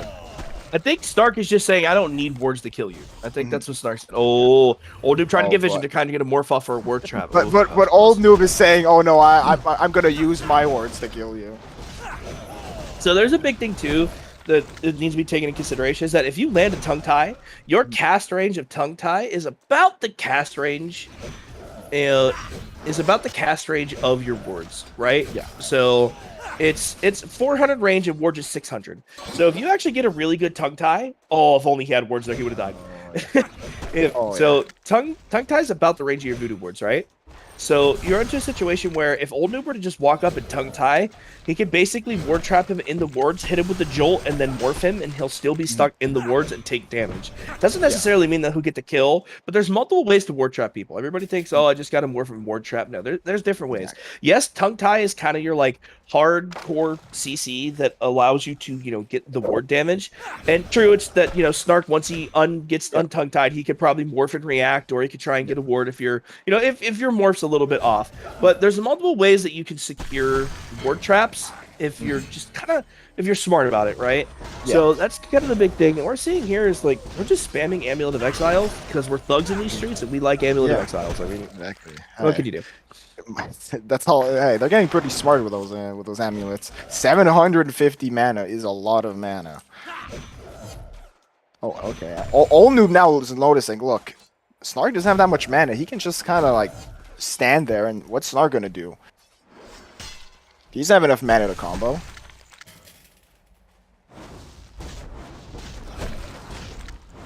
still think it's funny that he warded tower. That's the most thug move I've ever seen. Yeah. So the CS is pretty even at this point. We got we got 56 on the side of 54, so the CS is pretty good. Just really good farming and heads-up awareness on the waves and everything. Again, Old Noob almost getting that kill with the wards was super big, but Snark just made a really good heads-up play, which I enjoyed. And it shows now, Old Noob trying to get up to get him. So he actually kind of just tried to raw dog ward uphill to try and get the kill and secure anything. I don't necessarily dislike that, because it's not the worst heads-up play in the world, right? If he gets him trapped in wards, or even if he just gets stuck in one and it bounces him, he can get tongue tie off or morph off, and he might be able to pick up the kill. So again, it's not the worst, it's not the worst idea in the world. I understand why he did it, and I don't disagree with it. Most people be like, oh, why did he just get morph off? Because, again, Morph's cast range isn't the furthest in the world. It's 500.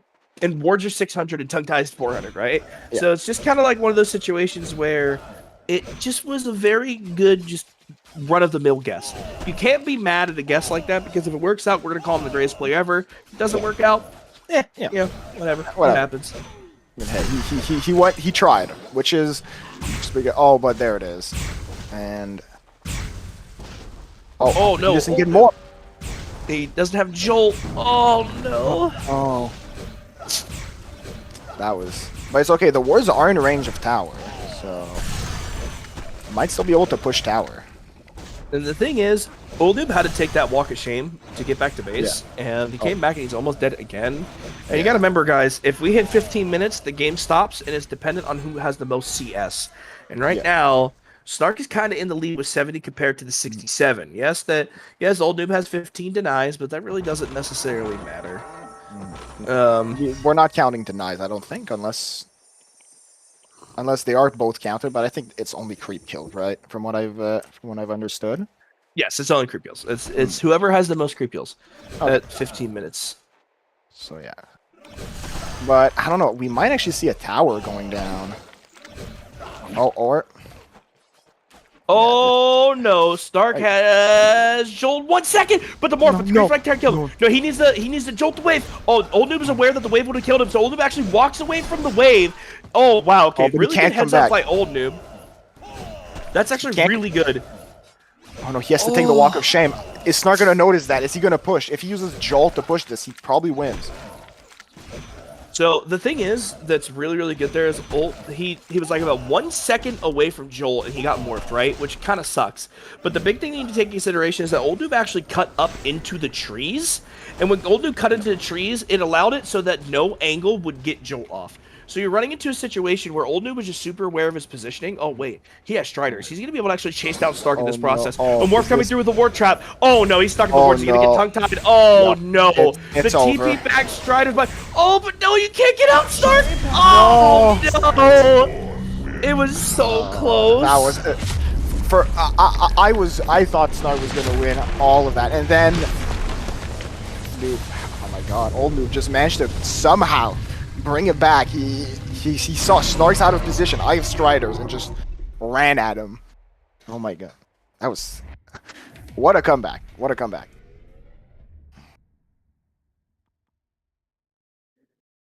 Yeah, that was pretty huge. Again, the awareness on the awareness on Noob to run up into the trees to cut away from the Yeah. wave is actually super, super smart. Yeah.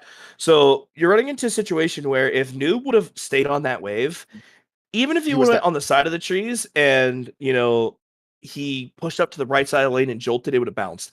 But instead he pushed up into the trees to cut out fog, and the creeps kind of walked back down. Even with the jolt angle, he doesn't it doesn't the creeps didn't follow, right? He's getting chased by his creeps, but it wasn't he's getting chased by enemy creeps, not his creeps, right? So it's kind of, he gets lucky. And then being able to go back to base and TP back in, and Stark was just trying to get tower, right? Stark was just trying to get tower to try and win that way. And just the Waza potion pickup was just super smart, right? Just picking up the potion and TPing back in and hitting it for the regen and the casual Striders buy. It doesn't seem like that big of a deal, but you can see the difference. As soon as Striders kicked in, and as soon as Striders kicked in and he actually started running and catching up to Snark, it just was too much. Yep. I mean, the amount of awareness that old Noob had was pretty insane. He managed to think, all right, he saw, first of all, like you said, he was low health. He didn't go into the creep wave to make sure he didn't get hit. Then he went back, got the potion and the Striders, TP'd, then noticed, hey, look, Snark doesn't have enough mana to do his full combo on me now. I can chase him. So he chases him and gets the kill. Like, all of those together, thinking of one of those already is pretty impressive. All of that together, and then actually making the play and managing to play it through and it works. That was good. That was really fun to watch. It was a good turn of events within the last minute, right? It was just really good decision making, really good just awareness on everything, right? Stark played it pretty well. Stark had a good idea of what he needed to do and what he wanted to do, and Old Noob was just aware of his surroundings, right? Aware of where the creeps were, of where it was happening, and then to go back, run back, come back, hit the Waza potion with the TP by Striders to catch up because he had wards up. It just was a minute of great decision making, and that literally is just it's like pretty good. It's a very, very good play, and that's how it's something you need to keep in mind all the time when you're playing a game. It's not just 1v1. You always kind of need to stay focused all the time. Just like Snark did a small mistake. It wasn't that big of a mistake, and that made him lose. And then Old Noob just saw that and was like, oh, okay, I can do something with that. Yep, it just like I said, good item awareness, good buys, and you can see that small little just difference in just positioning and play kind of made a big deal. However, I want to know is I don't know how close it was to 15 minutes. That's what I want to know. I don't know how close it was to 15 minutes. Imagine when Stark was running away if it hit the 15 minutes and Paradise just paused the game mid chase. that would have been so funny. No. I would have been so sad. I don't. That would have been oh my god! I would have been so sad for Old Noob there because we saw he was gonna win there. Oh no! I'm thinking about it. I would be so mad. I would be so mad. I would be saying it's rigged. I've been scammed. But oh well. New game. All right. Oh, I really want to flame, but I won't. I'm just gonna keep it to myself. No, it's okay. It's okay. I mean, the game lasted a long time, so you can. Oh no, not the players, not the players. Something else. Just a little bit of a giggle thing. Just a little bit of a giggle thing. Okay. So, running into the situation now where we've seen a whole wide variety of different heroes so far, which is pretty nice. I'm digging it. Yeah. I'm digging what we're seeing. I'm excited for the the drafting that we get. And okay, so let's see here. I'm watching it back. Jolt literally was on like a little less than a second here. A little bit Oh, less than a second of a CD. I'm watching it back right now on the okay. channel. It's a little bit less than a second CD coming through. And Snark ended up not being able to get that kill. And Yeah. yeah, so he has the Striders, right? So he has the Striders. He's Okay. running Yeah. back Yeah. to base, and he's gonna buy that Waza push at TP. Wow, that's super heads up. I think the other thing too is the fact that Snark had wards in 2 seconds. So the Yeah. thing is, he only had 400 mana, but if he would have just dropped wards like in fog and turn around at tongue tied, he might have actually been able to kill Snark Yeah. before he full healed all of his HP. And it was 13 minutes and 30 seconds when he died, so we were a little bit Yeah. far away from. Yeah. Yeah. I think at that point, at the end there, the only thing I think Snark could have done is maybe try to like hide behind trees and then use the polymorph to try to run away faster. Yeah, Try to stall out. I think that's the yeah. only thing that could happen.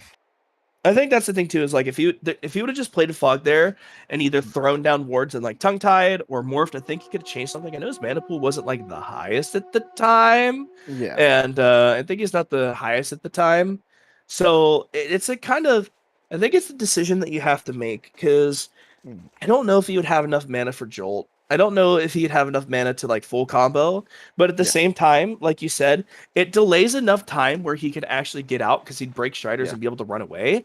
Yeah. And it would actually, then you'd hit the 15-minute mark and he had more Mhm. CS and he's about to kill the tower, so he would have pulled the win together. Now, granted, Exactly. winning by time, nobody wants to win by time. No. Nobody, No. nobody wants to win by time. It's boring, but it's a win nonetheless. Part of the rules. That's how it is.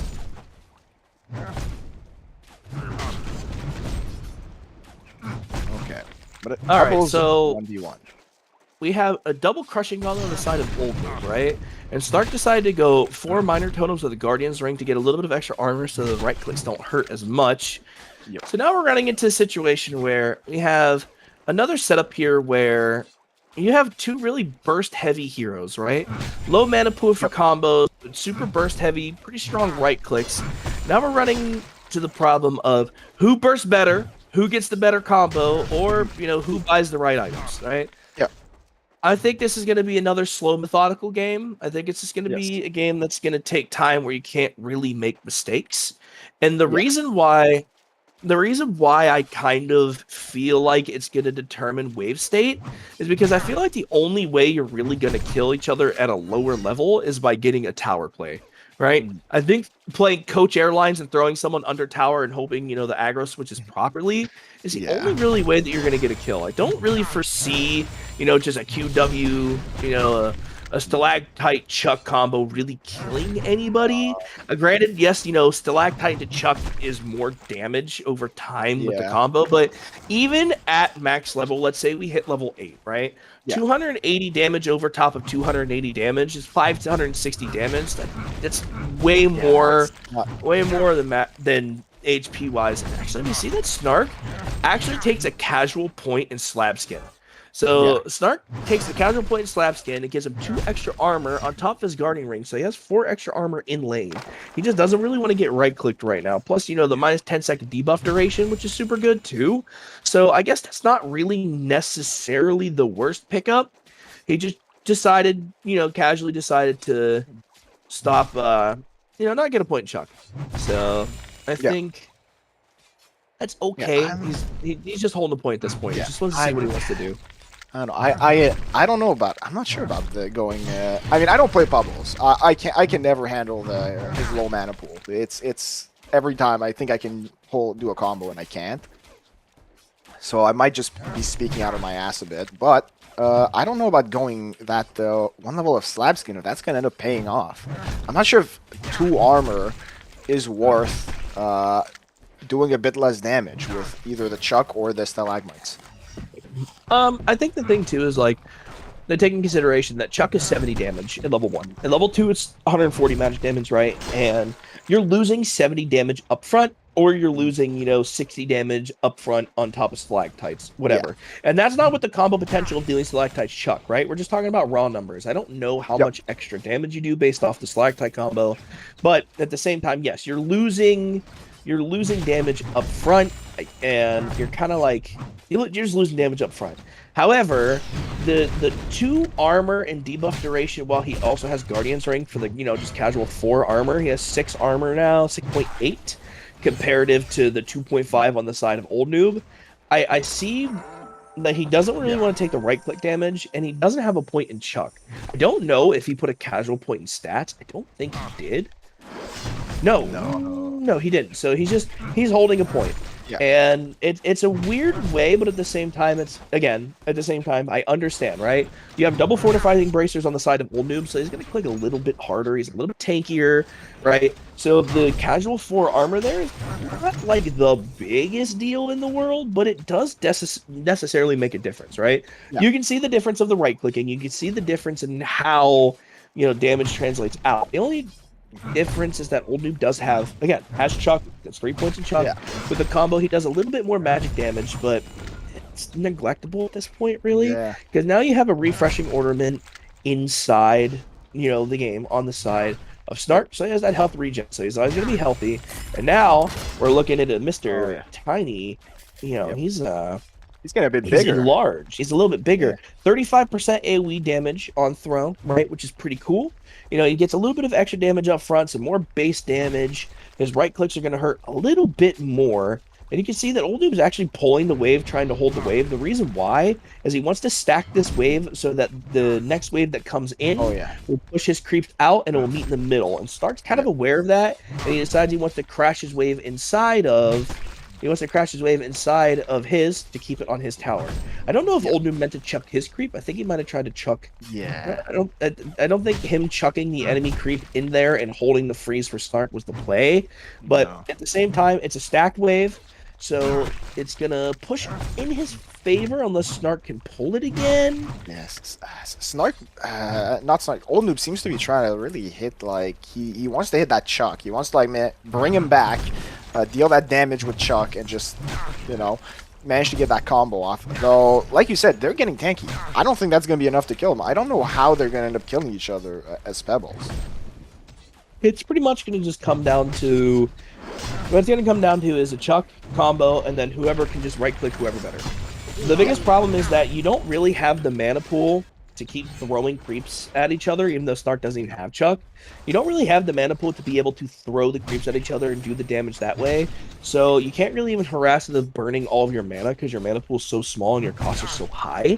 So you're running into just the case of it has to, at some point, it's just going to become a right-click battle, right? Yeah. At some point, you're just going to sit down. At some point, you're just going to sit down and you're just going to have to swing at each other.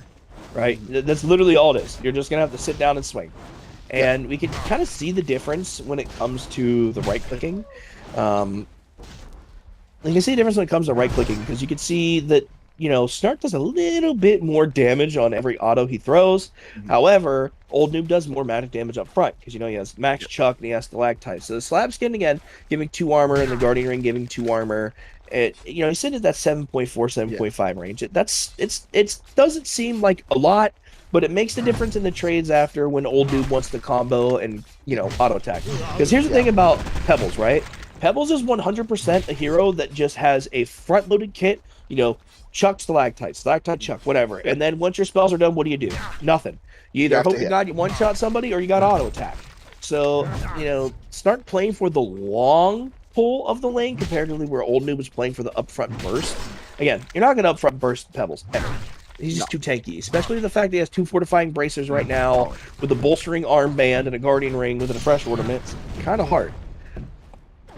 Oh yeah, that is. Yeah, I'm looking. I mean, old Noob's starting to get a bit low, but Snark still doesn't have Chuck. I'm starting to think when he's gonna get that, or if he's gonna get it at all. If he's just going, all right, I'm just gonna go stalactite and just keep spamming those. I don't have enough mana anyways for most of my combos. So the big thing is either he's holding a casual point to put it in. He's holding a casual point to put it in when the time comes forward to basically be, to be able to combo, so he's not forcing himself to use it. He might be putting, I don't know, like I said, again, I don't know if he's putting points in stats. I really haven't been paying attention, but you're running into a situation where Old Noob kind of was getting harassed down, and Old Noob doesn't have the regen. Ooh, nice. He stopped the health potion actually with a nice chuck on the creep. That was really good. He doesn't have the health regen, right? So when you're coming into a game of where you have to have regen, you have to be able to survive in lane. It comes to war of malnutrition, right? The 3 health regen from the ornament kind of ticking up on Snark, and Snark just being able to get HP fast over time is super nice, and that's kind of why you saw Old Noob struggle in the beginning, right? Old Noob struggled in the beginning literally only because he just didn't have the regen, where Snark was just harassing 24/7, just getting his health back slowly but surely. The biggest problem is just the mana pool, right? That's really where the struggle is. You have 400 mana to work with. It's not really that much mana to work with, especially when your spells cost 120 a pop, right? You have to spend 240 mana to combo, and if you want to harass or throw anything, then you're kind of just, in a bad way. So Old Noob actually throws a creep on Snark when he's not full HP just yet, but it's not the end of the world. And now we're seeing Snark kind of just, swinging, minding his own business, and you're seeing the difference in right-click damage there. You saw the difference in the right-click there. Oh yeah, yeah. The armor's starting to pay off a bit. And look at that. I mean, Pebbles hits so hard. His ult gives him so much extra damage that he can just, plus with like all that extra strength, he hits like a truck. He hits almost like he's a few levels above what he should be, and has like a few thousand more gold.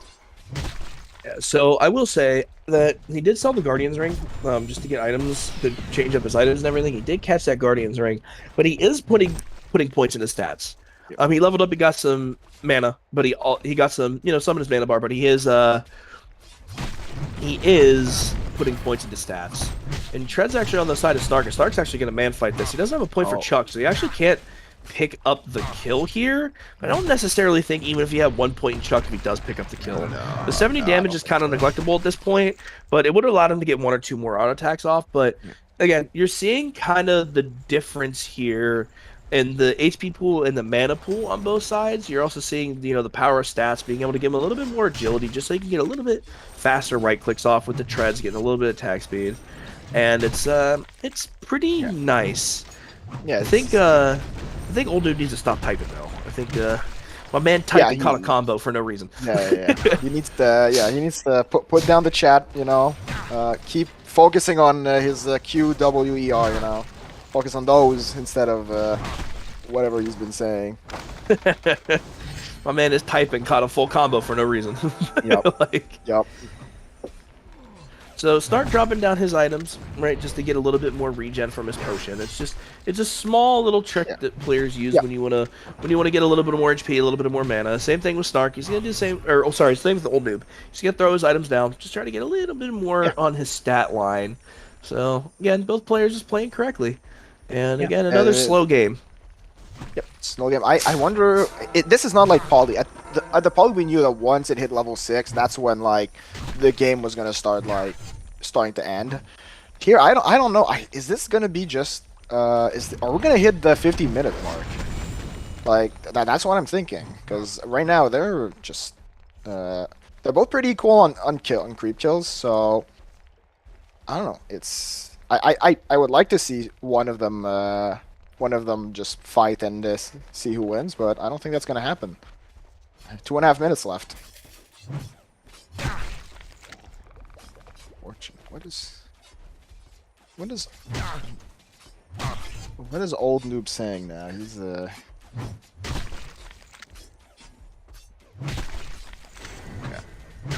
he's TPing back.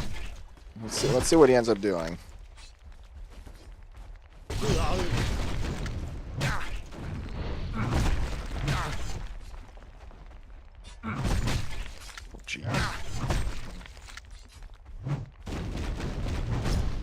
Okay, goes into tower, gets a bit of harass, but again, I mean, you predicted it. They're not able to kill each other. There's just no, they just don't have enough damage. I thought the Pebbles game would be a bit more, and a bit more quickly, but finally, no. It's not. It just keeps going.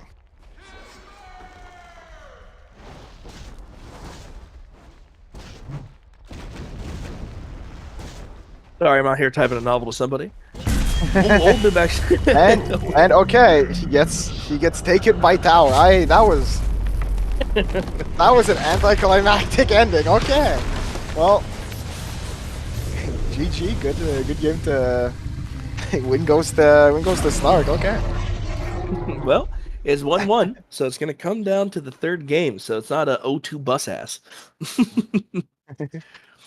So we're gonna run into a situation now where we've had all different heroes. I wonder, do you think we're gonna get a different hero, or do you think we're gonna? I mean, I would hope to see like as many different heroes as possible, but I think we're gonna start seeing reoccurring heroes. I think Bubbles and Pebbles are kind of the ones I've been seeing like picked, like chosen a lot. I don't know. Maybe they're gonna keep getting banned, or we're gonna see some more interesting. I'm thinking about that blacksmith pick you said. I think that might be interesting. I think I want to see a blacksmith game. I want that. I honestly, I think I would love. I would low key would love seeing a blacksmith. Yeah. And I know it sounds so dumb, right? Like I know it sounds so dumb because it's just blacksmith. You're just literally gonna right click each other, not really Exactly. care. It's whatever. Yeah. But I still think it would just be funny. I still think it would just be funny to have just who has who has the best RNG. That's pretty much what it boils down to. Who has the best RNG, right? Like who just lucked out more and better than the other person. That's all it really boils down to.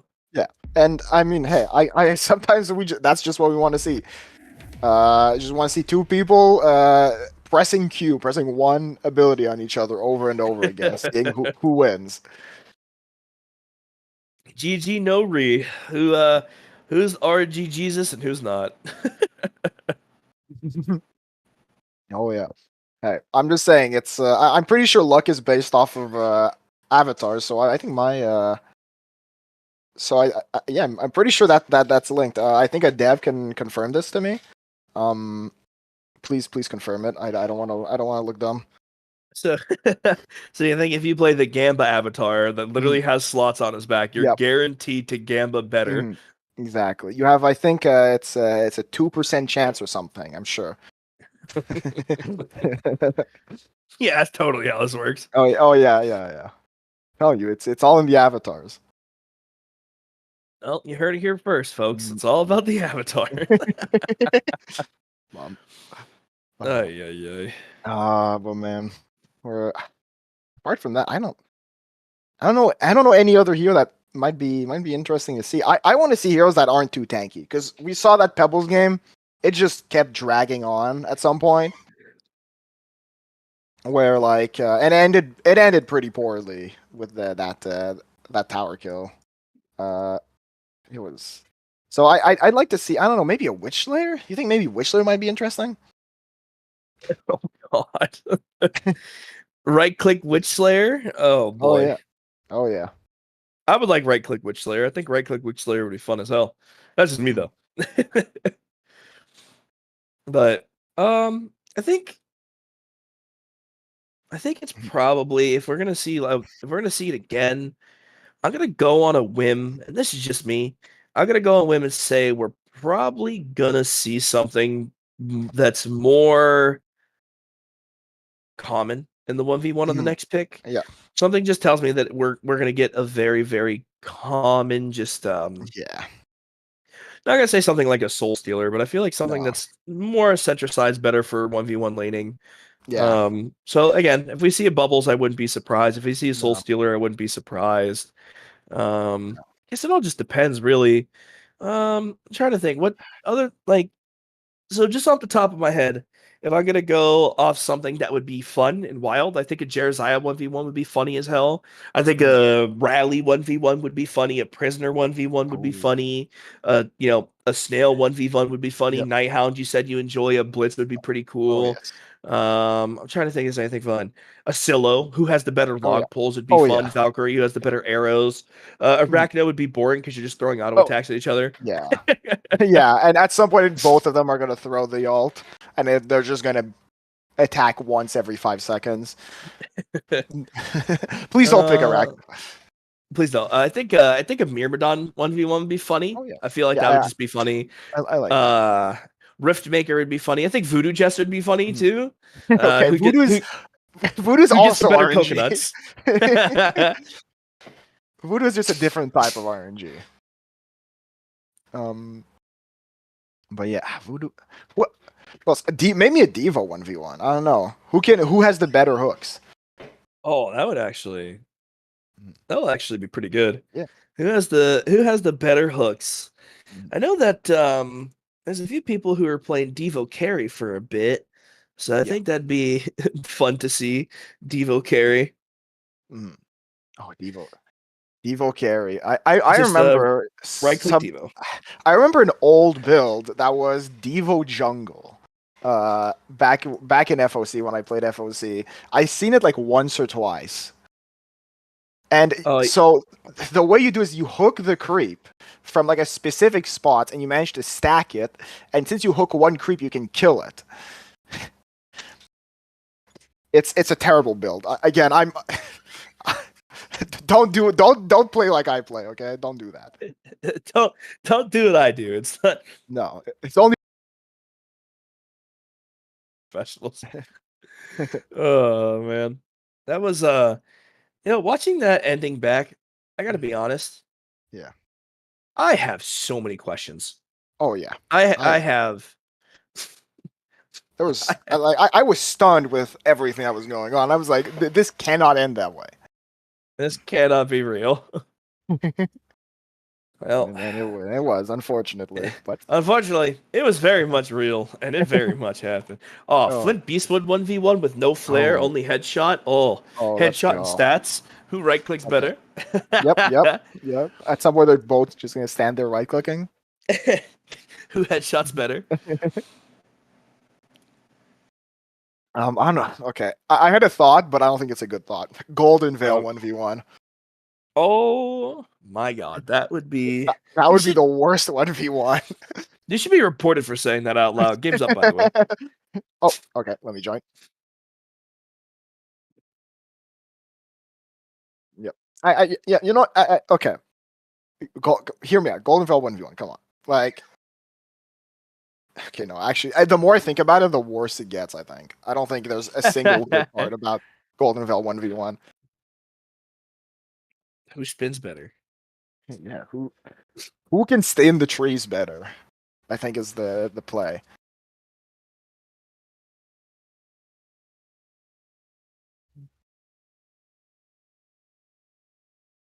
Yo, Metale's I just the Metale typing in chat. He said blacksmith or legionnaire. So he understands. He agrees with the blacksmith.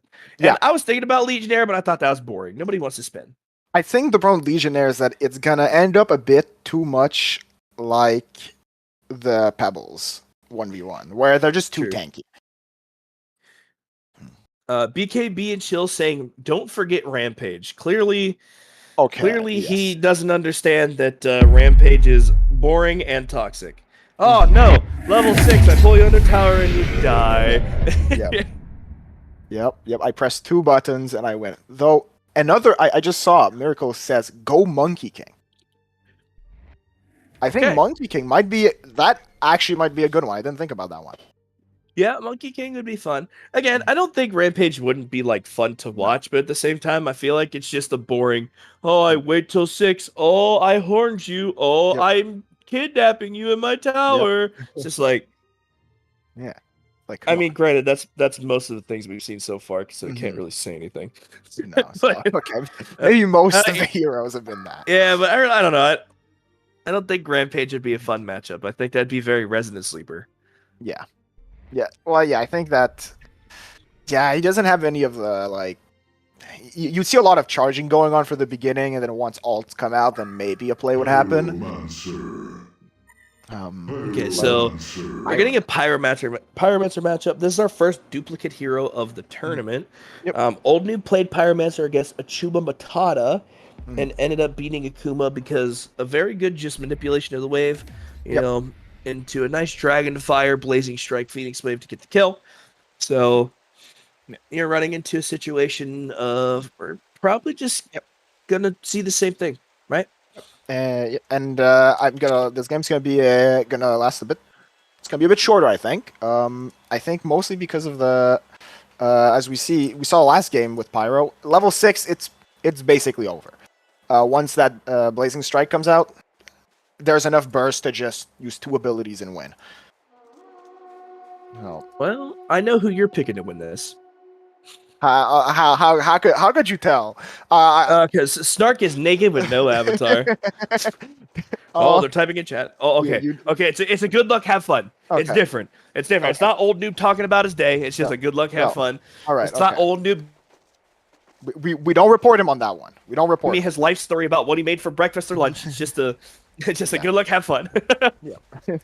Old Noob just talking to himself, so he stays awake mid 1v1. He's gaming. If Old Noob managed to write, if he writes a novel and he still wins, that's kind of impressive. Can that be one of the metrics for 15 minutes? Who wrote the best story? Who wrote the best short story while also not dying? Exactly. I think that would be a pretty good competition. I agree. I dig it. I like it a lot. And I think Old Noob would win that one, as we've seen. I think Old Noob would win against anybody, literally. Oh yeah. Old Noob might not have the best, WPM, but let me tell you, what he does have. But he does have a story time. Yeah. You know what? Maybe that's all we want. We just want a story.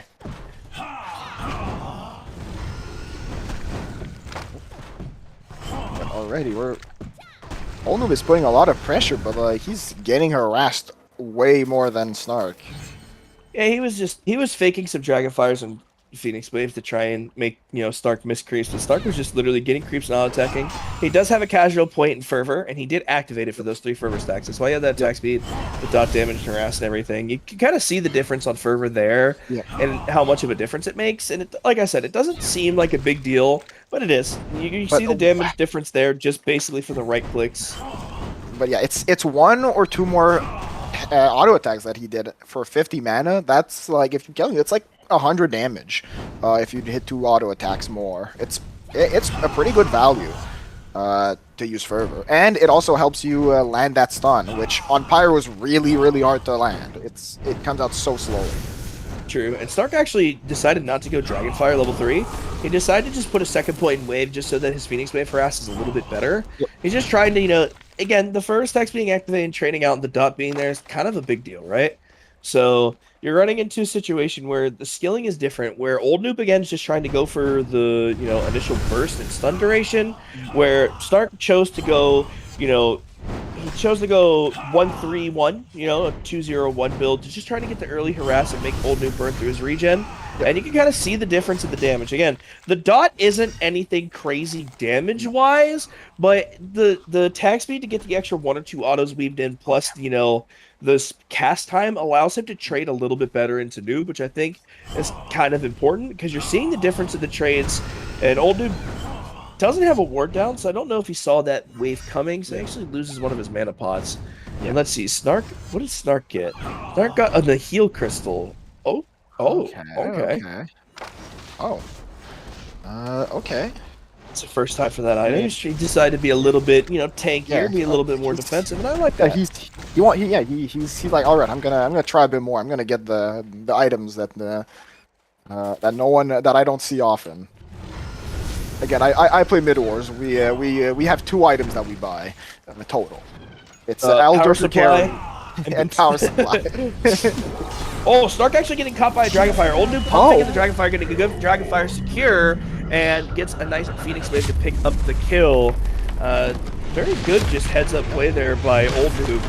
Stark was getting his potion delivered, so didn't get to heal, and he just walked up to the wave, and Old Noob popping a nice Dragonfire and getting a kill. So that actually be 2-1 on the side. That'll be 2-1 on the side of old Noob, and also we also got a story from old Noob. He's writing Yeah. his novel. Everyone, Okay. look out! A Life Tale by old Yep. Noob, a HoN player. We're gonna get the entire story from when he was born to when he writes it. Every detail. He's gonna write it very quickly. We've seen how fast he types in game. Oh, we're looking pretty good. Like I said, we pretty much had a new hero every single round. We haven't seen a Soul Stealer yet, which is pretty nice. I don't mind that.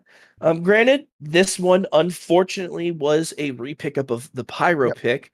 But again, Pyro pick's not the worst thing in the world because again, you're running into a situation where Pyro does a lot of upfront Yep. damage, very aggressive upfront, and the games are pretty fast. We're not, getting wins at 13 minutes and 14 minutes of the Exactly. game every single game. He's actually willing to, play the game, go crazy, and shoot spells. So that's pretty Mhm. nice. So Yep. we got what we needed. We got what we wanted. We got some action. We got some death, and Yeah. I can't mean, that ask was for I anything more than that. I don't mind seeing a lot of pyro, like you said. It goes fast. There's a lot of damage. The hero's not too squishy.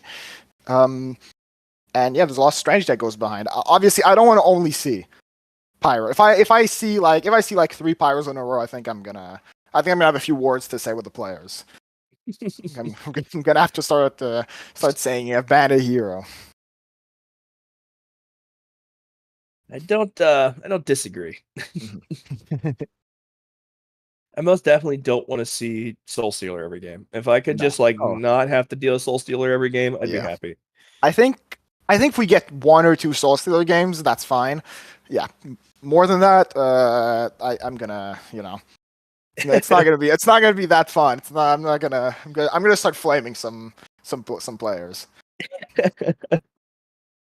Again, I don't necessarily mind the Soul Stealer. I know that's the 1v1 hero, right? That's the 1v1 hero that everyone goes for because it's pretty simple, right? You get creeps, you do damage, you throw hands, you win the game. That's pretty much how it is. If you Mhm. have good aim with your hands, you can get a level 3 kill pretty instantaneously if you know what you're doing. And I know that some people kind of struggle landing hands because I know hands is it's not like a weird spell per se, No. but it's one of those spells But where a lot of people aren't good with like yeah, directional inputs, yeah. Well, it's because which sounds weird, but you have to aim your character, but it's not the usual way of aiming ability. It's like old Gauntlet Hook, where you have to like look at the person. And the only way to get good at it is to practice with the hero. So if you haven't played a lot of Soul Stealer, it's just not. It's just you just won't do as well. I think that's a I problem with agree. Soul Stealer. I agree. And again, I think it's one of those things where it's one of those heroes where inherently it's not the hardest thing in the world because Yeah. you can just you could get right click items, you could just right click, you could Mhm. do a spell caster, whatever. It's just Mhm. whatever you're comfortable with. But again, it's like you said, Soul Stealer is one of those things where it's kind of annoying to aim your hands if it's not Yeah. something that you play a lot. Yeah. So I get it. Yeah. Yeah. Yeah. But I mean, I do see a bit of Soul Stealer in Mid Wars. It's not much though, because he is not he's not that good. But he is still fun to see going. He can. It's very much a game about also who can get the most last hits, right? Because that makes you do more damage, which means you can just, and it's a lot of damage if you start looking at it. It's you can hit a guy like 5 times and kill him in the end. It's good. Yeah, your soul gain is super, super good, right? That's where your damage Yeah. comes from. That's where your right click damage comes from. So just having good denies and good creeps in lane really kind of allows you to just, Yeah. escalate your damage pretty fast. Hmm. So you run into one of those situations where who's denying better, right? Who's Yeah. farming better? Who has good lane prio? Who's Yeah. stacking their raise properly and playing where they need to be? So it all just depends on dictation of lane face and who's Yeah. playing better. So I see now we're playing. It's Maluma Baby versus Sigma. I don't know I how don't this matchup is going to go. I don't know any of these players, but I'm excited to see. I've been surprised by a lot of players I don't know, and hey, I'm just here to have a good time and to rate people's avatar picks. 2 things I'm here to do, right? I don't even play this game. He said, and I quote, "I play Mid Wars." that's, That's it. that's all I play. That's all I know how to do. When I can only count to one lane. If I start seeing 3 lanes, I start panicking.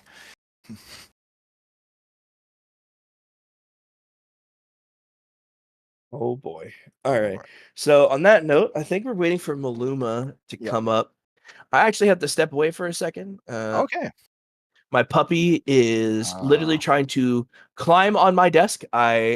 He is literally trying to learn how to scale walls like Spider-Man. And I Okay. have to explain to him, you are not Spider-Man, bro. You are just a dog. Well, So I'm hoping he gets his dreams. Right. All right. I'm gonna pick him up, and put him in my lap. All right. Okay. No problem. All right. Let me go take my puppers out. Let him go to the bathroom because he's I'll play with him for a little bit. I'll play some ball. I think I'll take, actually, how long do we have? Like what, 10, 15 minutes? All right, boss disappeared again. Yep. Okay. He's gone. 5 minutes. All right. Let me go run him around outside for a little bit. Okay. And I'll be right back. All right. I'm gonna go to the bathroom real quick.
Hey everybody, welcome back to the I almost said Paradise League. This is not Paradise League. This is the Austin sponsored 1v1 tournament.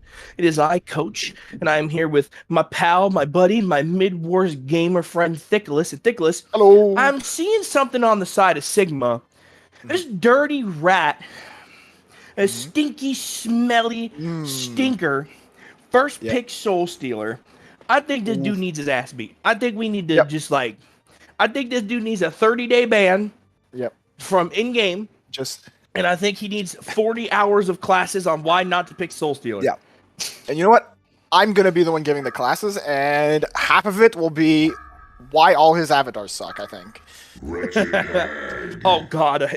Oh, no. A wretched hag. Oh, I didn't sign up for this. No. Oh, no. Okay, so... See you in 15 minutes, I guess. Yeah. Okay. Well, you know what? I was feeling like I needed, to go outside, touch some grass, just like live my life. I have 15 minutes to do that now, apparently, right? Yep. Looks like me and you're taking a vacation. Yep. No one's casting this game. Yep. I'm going to sleep if you need me. All right. Exactly. I mean, sleeping is gonna be easy to do because I think I just have to sit in my chair and look at the game. So, you always base the wins off avatars. Mm-hmm. We got two really good avatars in this game. So the question is, who wins the avatar battle? All right, let's see.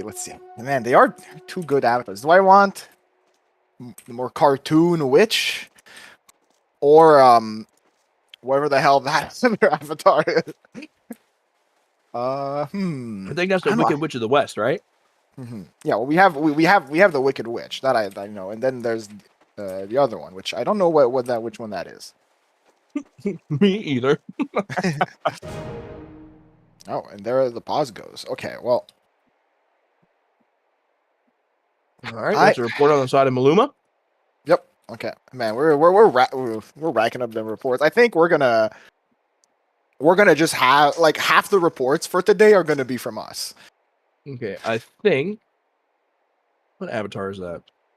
No, that's not Mercury. I'm trying to figure out what avatar that is. Chat, I'm deep diving right now. Yeah. Okay. Sorry. Let's. It is Alexandrite, 4,500 silver.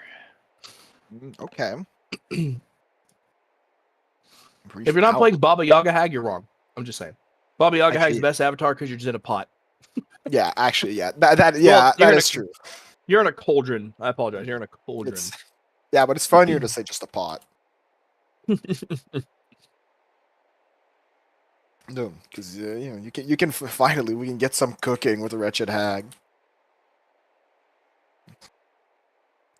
I'm still trying to figure out. I'm trying to see how this game is going to end up because like part of me is hopeful that once the ult comes out, the damage is going to be enough that the game ends. But I think I'm going to go back to reality and realize that that's not going to happen. They're going to save their TP to run away, and that's that.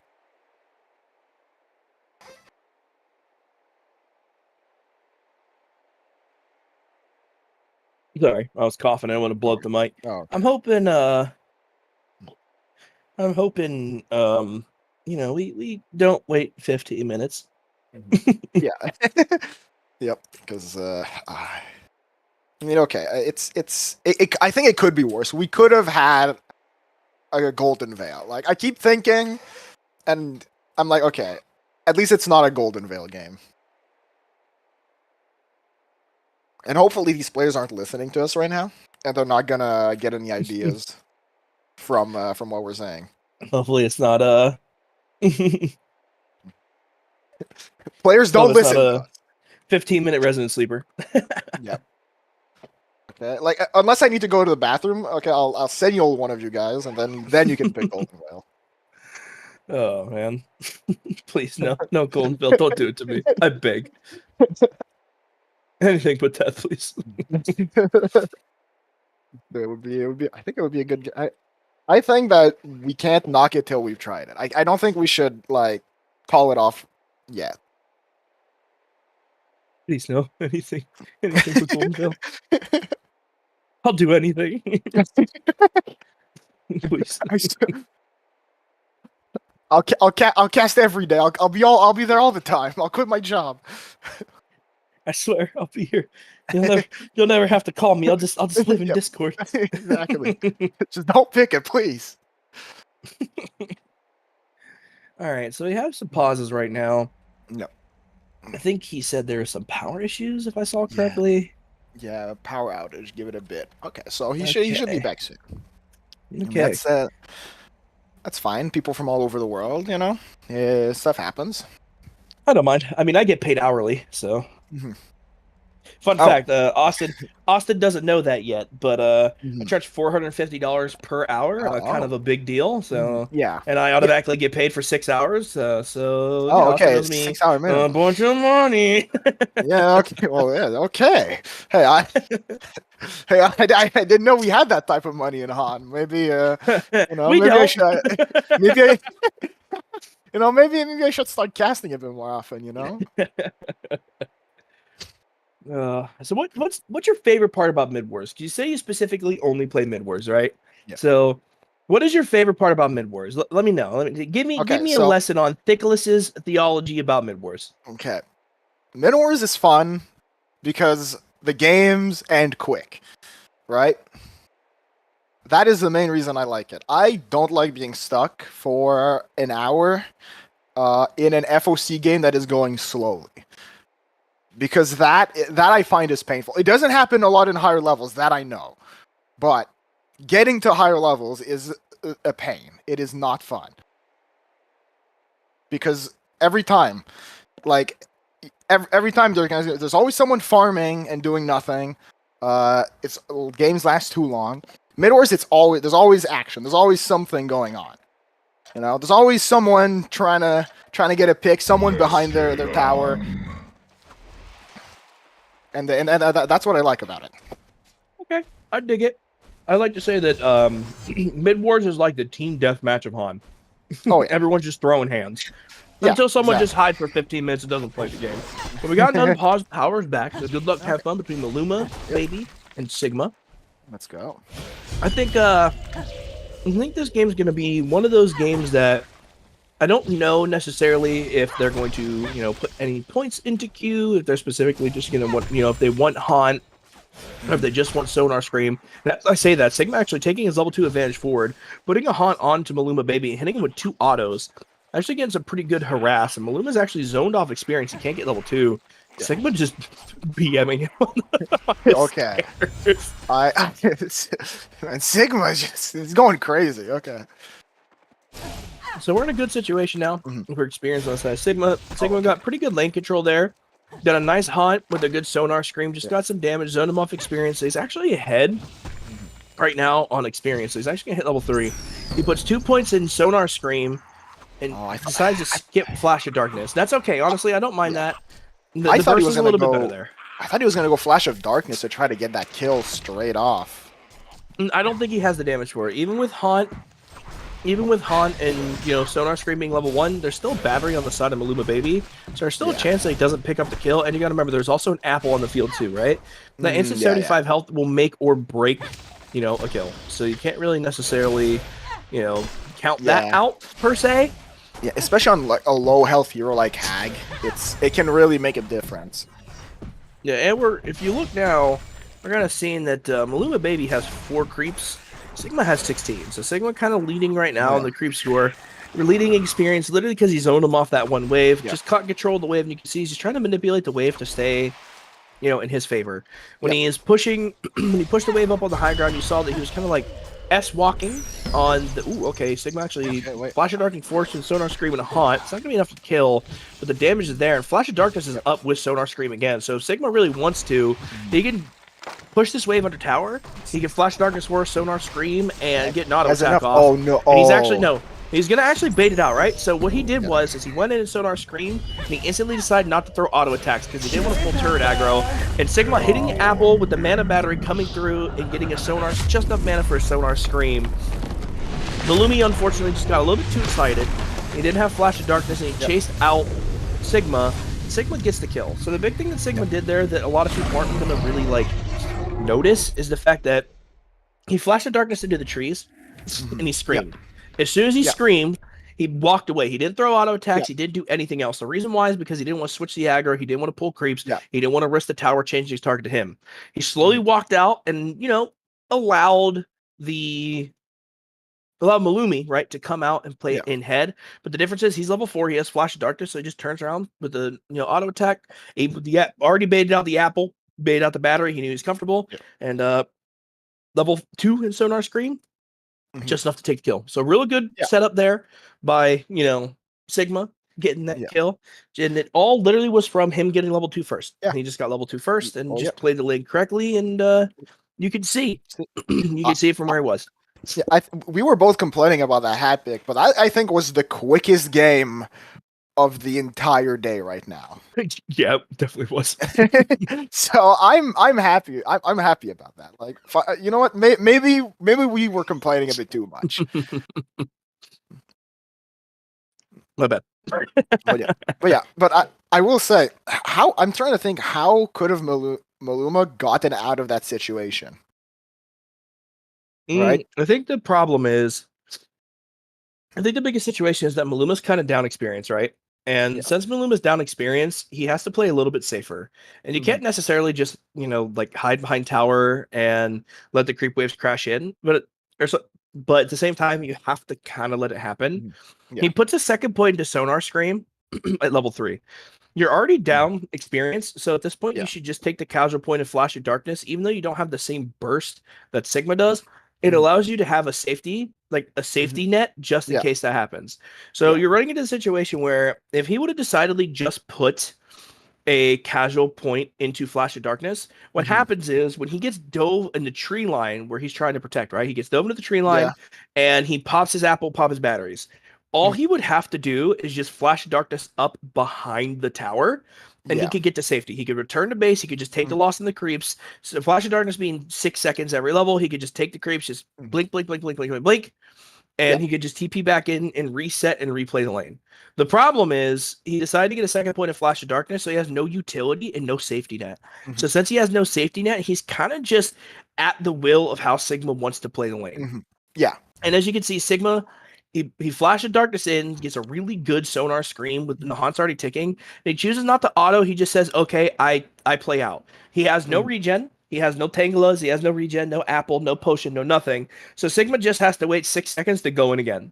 So you're running into the situation now where he properly set up the wave, properly set up the tower play and everything.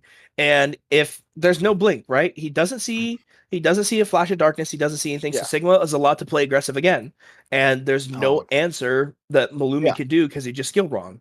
So he kind of just dug himself a hole, to be honest. You need that flash of darkness. You need to be able to escape with Hag. It's part of her. It's probably the most important part of her kit, really.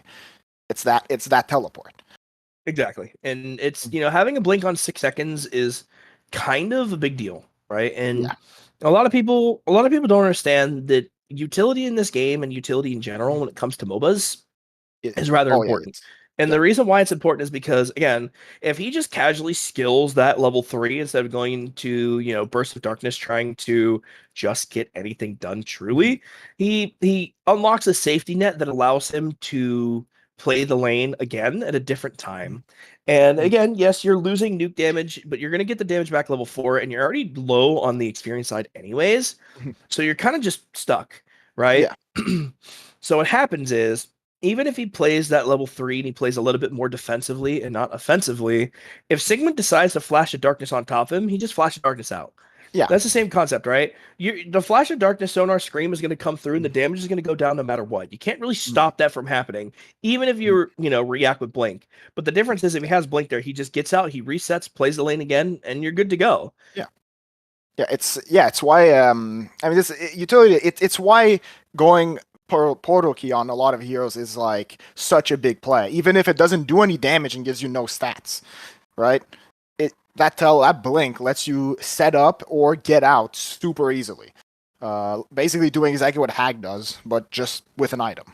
Yeah, so take that in consideration. We're looking at the game yesterday between Team 2 and Post Haste Gaming, right? Yeah. Foz playing Tremble, and his his Trumbull he hasn't lost yet on his Trumbull pick, so he's been doing pretty good.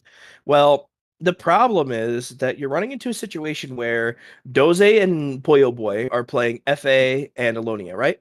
They're just trying to hide in the back of the map. They're just trying to launch spells. Mage Bane's whole goal that game, right, was to blink and get on top of the FA or get on top of Doze so that they couldn't just hide behind and throw their skills and, stop them from being able to push. Fall got his items and he decided that he's going to go casual PK, and it just allowed him to blink on top of the FA and blink on top of Doze, get his damage down, get the, hive mind root down, and get the kills. The utility PK there was more valuable than anything else. But granted, he also had to get all of his items first to do it, but PK make the difference. PK made the difference that game. Exactly. And it shows.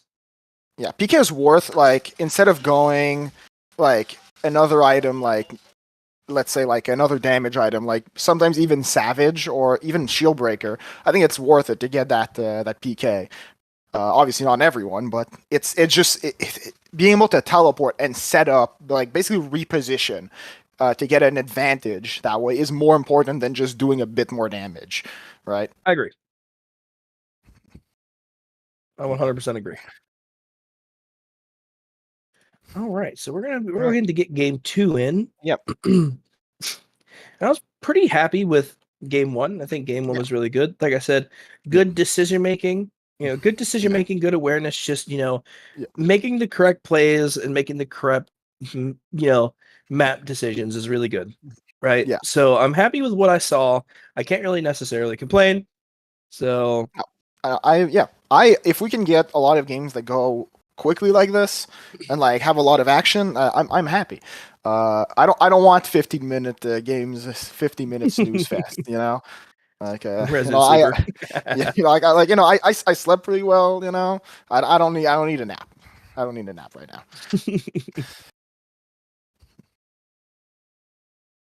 So Hag was a new pick, so we got a new hero. Like I said, the only duplicate hero that we caught this game so far was Pyro, so I can't really necessarily complain about that. No.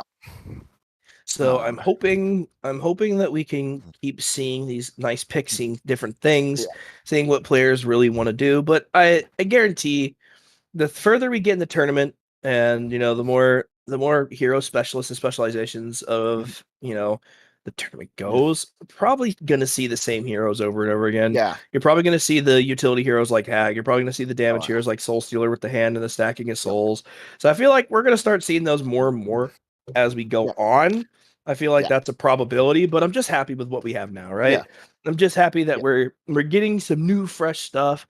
The Pebbles was different. It's different, and Stark had a weird way of playing Pebbles, right? He skipped Chuck and decided to go stats, and then a lot of people were saying, well, here's what I don't understand. Why did old Noob die to tower? Why did old Noob die to tower? Well, here's why.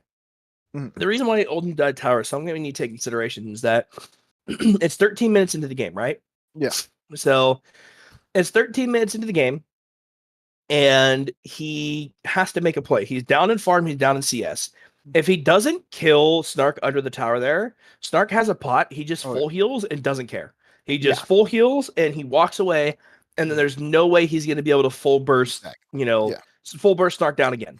With the items he had and just the experience that they had and just, being as big as he was, there's no way that he's going to be able to full burst him within a minute and a half, 2 minutes. No. So he had to try and make that play. And, Snark played it correctly, and it's sad that he died to tower, and it's not what we wanted. Yeah. but the alternative was just the game ending at 15. Yeah, true. So he had to make the play. He didn't have a choice. So yeah, he made a play, and you know what? I respect that. That's pretty respectable compared to compared to just walking back, ending at 15. Hey, that's fine. But that being said, I hope we don't get another Pebbles game.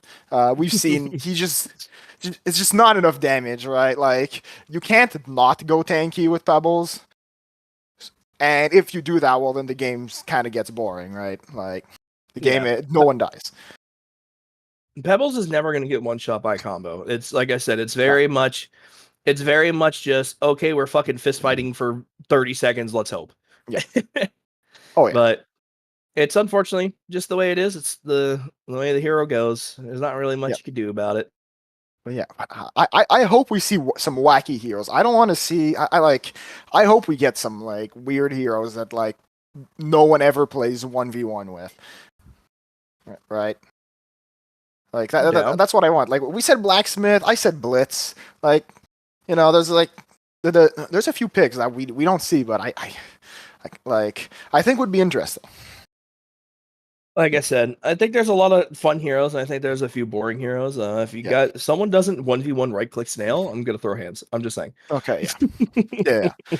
Come on, like there's so many games, and we're like come on, we want to see the snail. We want snail, and I think a lot of people in chat also probably want snail.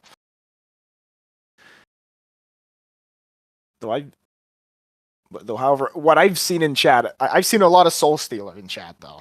What do you think about that? What do you think about that? I think everyone who's saying Soul Stealer should get permabanned. Okay. Well, you know what a bit of a hot take, but I agree with you. we don't want Soul Stealer.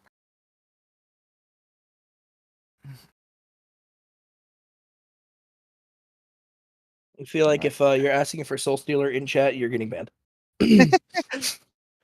Yep, using our non-existent powers, we're gonna ban you. I'm writing my report now. Yep. No. GG Nori. No. Wanted reason? Wanted Soul Stealer. Yep. All right. I'm looking right now, and I want to see what's happening with Hawk to a girl. Oh no! Hawk to a girl's out. We won't get to see anything. Unfortunate. Well, my What's up, Paradise?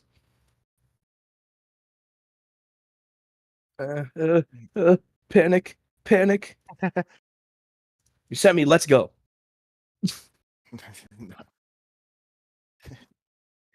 This dude is griefing me.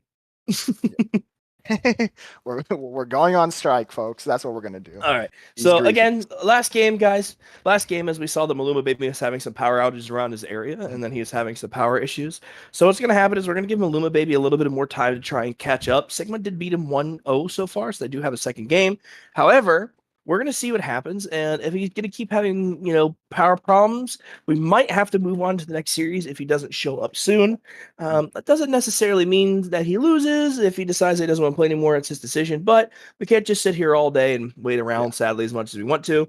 So I said we're probably going to give him like 3 to 5 minutes more, see what happens, and if that's the case, we're just going to have to move on to the next series. Hopefully all the power gets solved. I know that some people are getting rained on pretty hard right now because the weather's getting crazy. So hopefully everything is good on his end, but we shall see. Yep. Unfortunate, but there's we also have a schedule to keep going. I think so. It's unfortunate. All right. So I'm reading 2 more. We're giving him 2 more minutes. That's what I'm reading. Consider that a win-win. Yeah. That's all right, but man, I am all right. All right. So you've been asking me some questions. I got to ask you some questions. So what modes do you play? Do you play mainly FOC? I really don't play the game much anymore.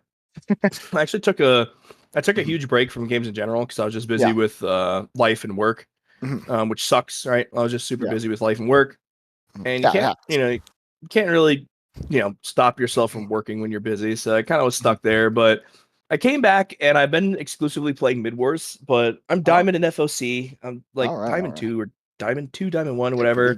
So I played FOC, and then Mid Wars, I am an avid Mid Wars enjoyer. I very much love Mid Wars. So I love all game modes. Don't get it twisted. I love the game in general. Yeah. So My problem with FOC is the fact that everybody will just sit in a corner and hide and just wait and not want to play the game, and that bores me because I just want to W key click at people. I like mid wars because I can just team deathmatch and throw hands at everybody. I don't even care. All right, I'm going in. If I ain't. Good luck, have fun. So I like playing BHE in mid wars specifically for that reason because I can just blink in and press R and here we go. Yeah, or snail. So having a snail on my team, I'm either scared of what he's gonna do or I'm happy. Like I have two emotions at once. Right? I'm like, okay, well, like, am I, like, is he gonna like press W and like get himself killed, or are we gonna like wipe the enemy team because he keeps like hitting the best rolls I've ever seen?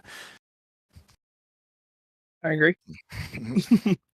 So for me, my biggest thing about this game is that like I have a love-hate relationship with this game, and the reason why I have a love-hate relationship with this game is not because like the game is bad or anything like that. It's just that I always want to play, and I always want to have fun, and I always want to be able to just like, have fun and queue up with my friends and just go crazy. But at the same time, I also get really bored when I play FOC and everybody's just like hiding and farming in the jungle for 30 minutes. I'm just like, just fight me, please. I want to play. Or just let me pick Devo or something, please. Because Devo's always banned. Nobody likes Devo, so. But, yeah, I don't know. I highly enjoy the game. I think I'm Diamond 2 right now, actually. Paul, 68% win rate. I'm gaming. Let's go. I think what makes this game fun for me, other than the fact that it holds a lot of memories from retail and all that stuff, is I just think the game plays so much differently comparatively to other like MOBAs that I play. Yeah, because I play League and I play Dota, so like I'm Grandmaster in League. I'm Immortal 1768, so I'm top 3K in the world in Dota. Like all those games are fun to me, but they don't. HoN holds a special place in my heart. The reason why I always find myself coming back to HoN is because every hero is unique in their own way, and the pacing of the game, the way you play the map of the game, and how the game plays is so much differently from other MOBAs, and I value that. Yeah. No, I've every time you try another, like I don't know what it is, but there's always something that's different. It's like I don't know if it doesn't feel as sharp or something. It's hard to tell. I agree. HoN is pretty much the only MOBA I play. I've tried League. I've tried Dota. None of them have a good mid-wars mode. None of them. Like, well, what am I supposed to play? You want me to play 3 lanes? Like I said, I can't count to 3.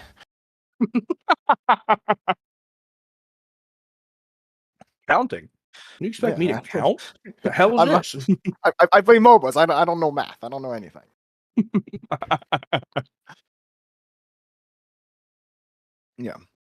But no, there's just I don't know. It's just something.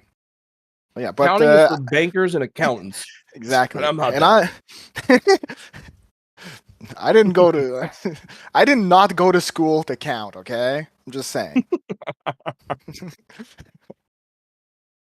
All right. So, I think we can see that we moved on, and it's going to be old Noob versus Obi-Wan Kenobi. Spelled just a bit different.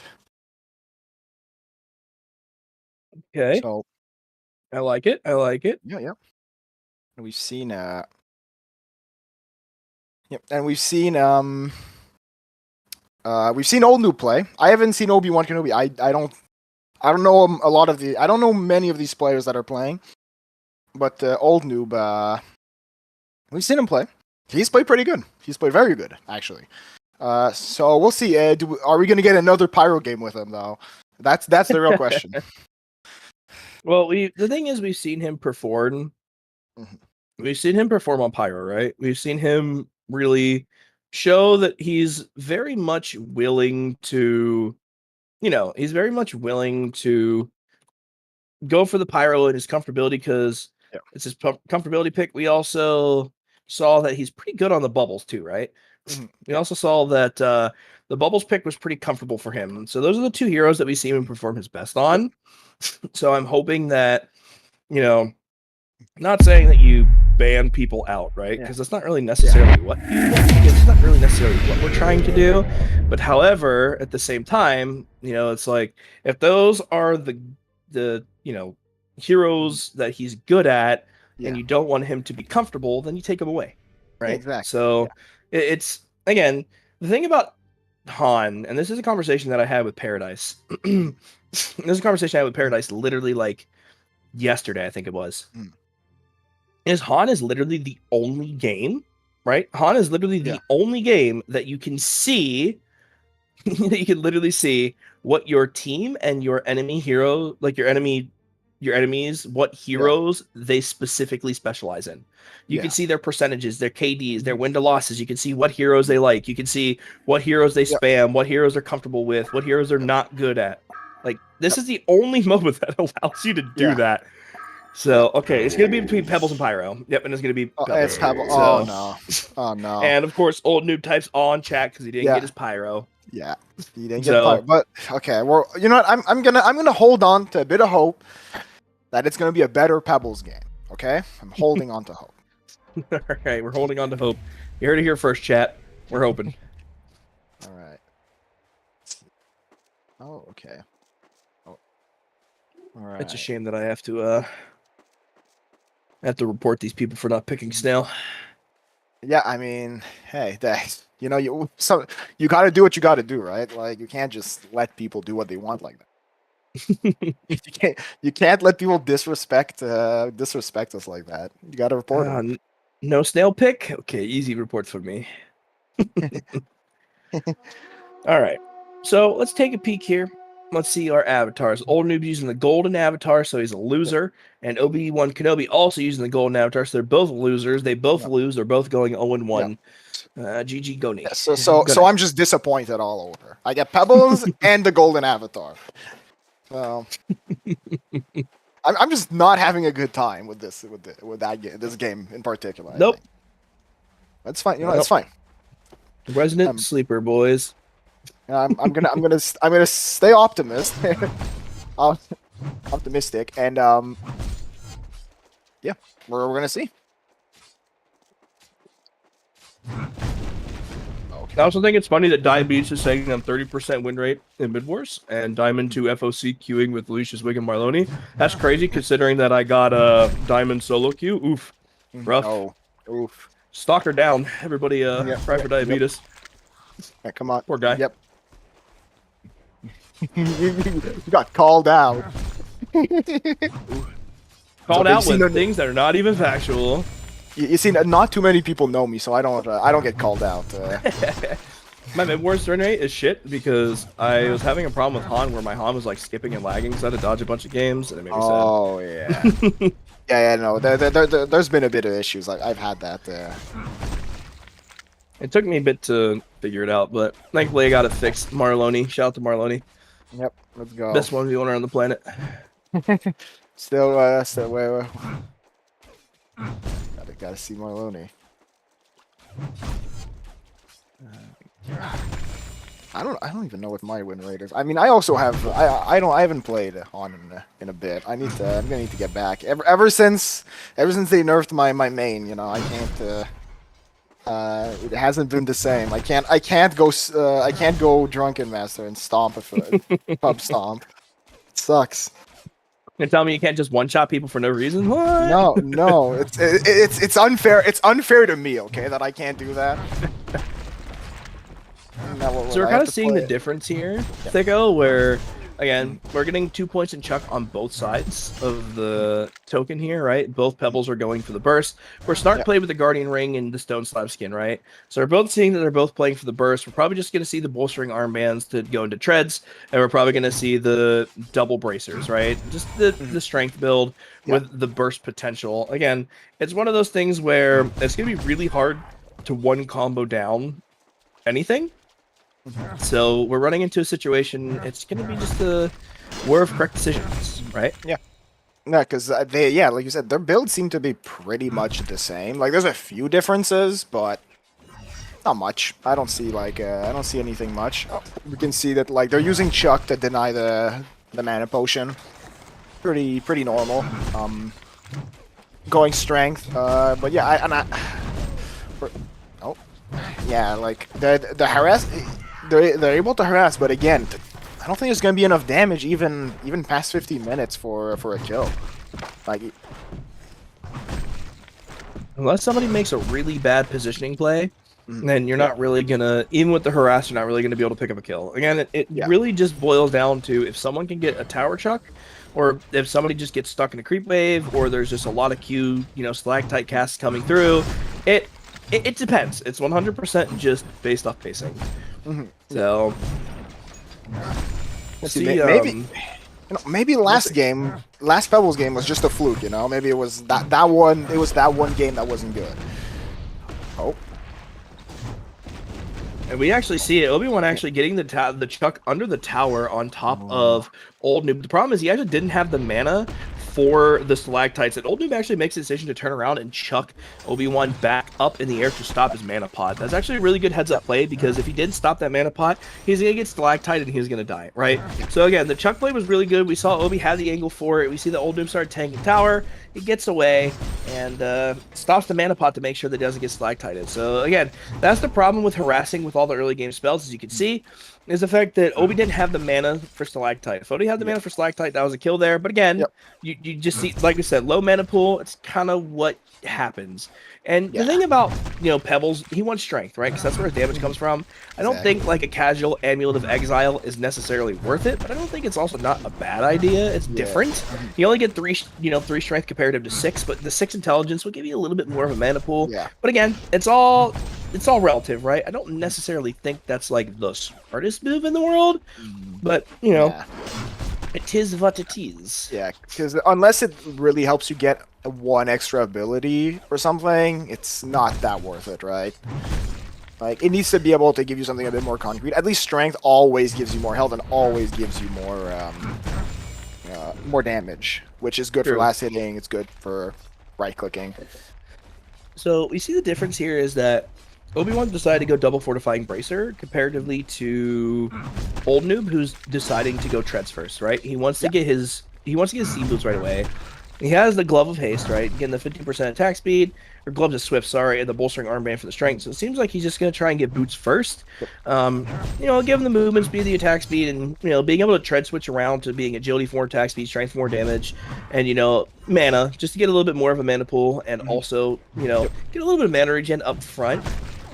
Tiny's right-click damage is pretty good at the point where, you can keep him on mana treads to regen your mana slowly but surely, without really taking any much harsh punishment from it. So that's pretty good. Exactly. Yeah. Yeah. Again, it's and we can see now Old Noob's they're like both playing a bit more safe. They don't want to be chucked back into the tower. They don't doesn't want a repeat of that, basically. Old Noob doesn't want to be thrown again. So he's staying behind his creeps. He's just trying to hit the creeps that are out of position. Again, man, Obi-Wan Kenobi is super on point with those mana deny. Just every time he sees that mana potion, just uses his chuck. Oh. Let me take a little bit of harass. That was a little bit of harass off almost killing Old Noob. That was really close. Yep, that. And Old Noob staying in fog because he doesn't have a word to not get a creep thrown at him. So that's really good awareness again by Old Noob positioning. Really good. Yeah, and you can see he managed to stun right on time. If he hadn't landed that stun that moment, he was dead because Obi-Wan was right about to hit him. So that was well played. This game's going a bit quicker than the last Pebbles game. Maybe Pebbles was the play. Maybe Pebbles games are good. I think it's because Snark didn't have Chuck. It was going stats. Yeah. If you want me to be 100% honest. So Old Noob is in a pretty safe spot right now. The reason why is because Obi really doesn't have the mana to full combo. So he really doesn't have anything to worry about. Obi's still about 65 mana short for full combo. So you're running into a situation where he doesn't have the power to really combo just yet. And he's gonna just burn the Chuck damage, just to harass him down for a little bit of the regen. And again, as you can see, Old Noob's sitting on those, steam boosts right now on mana. The mana regen from it isn't the highest, but it's still better than what Tiny has. So it's not Oh, the end of the world. But yeah. Oh, old Noob actually throwing a combo on Kobe. Kobe actually stunning with a stalactite. But oh no, he's stuck at the crease. no. The tower actually doesn't shoot up. The crease might kill old Noob. The siege wagon. It hits him when he lives with 12 health. And no, but Obi dying to the creeps. Oh no. No, Obi. Oh, that was. Both were being hit by creeps. It just came down to one coming out with like 8 HP and the other one getting hit one too many times. That's all it was. I think, Oh man. Oh man, that was. Man. All right, that was a much closer game than I thought that would be. I thought it would be 15 minutes just snooze fest. No, we had action. We had that ending. That ending was so much better than the last Pebbles game ending. Yeah, and unfortunately, the chuck was at max distance to land in the front of the creep wave and not the back of the creep wave. If the chuck would have landed on the back of the creep wave, the tower would have shot and killed old Noob. So it's just really unfortunate that it wasn't deep enough on the wave to get a turret shot off, which sucks. But it was enough. You know, it ended up working out in the end. Again, it's just Obi had the right idea, right? Obi kind of knew what he needed to do, what he wanted to do, and it was pretty good. However, you know, it kind of just, the tower not shooting, you know, old Noob there kind of trolled poor Obi. So, but close game, very good. And, you know, you see the difference in full burst Pebbles comparative to armor punch Pebbles. So it's it was a little bit faster. Yep. Which is, that's the. I want more Pebble games like that, please.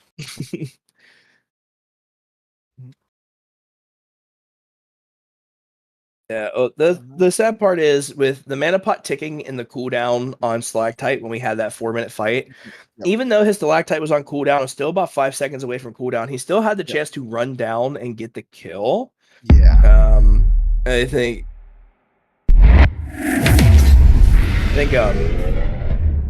you know, it makes sense and it was close, but again, you're running into a situation where even though it was on cooldown, we were talking about the Stalactite coming through, trying to get the mana for it. By the time we got the mana for it, it was off cooldown. And again, a really good heads up on old Noob to walk back and chuck it. Just to, I can't remember if it was a chuck or a Stalactite. I think it was a chuck, right? Yeah. It was a chuck to stop the mana pot, was pretty good. Then you run into the situation again where he got thrown under tower early game, didn't die. And then you run into that situation where Obi ends up fucking pitching him on the creep wave, and it's just not deep enough, sadly. So the tower doesn't shoot. So there's a lot of really close, there's a lot of really close like moments, but in the end, old Noob ends up taking it with a better finish this time, which I'm pretty happy about. So I think consider it a win-win. I consider that a good game. It was actually just a difference of pixels that did that. Oh, and we're getting your favorite hero. Oh, these people need to be banned. Oh yeah. Hey, okay, we need at least one today. At least one. Hopefully, it's just one.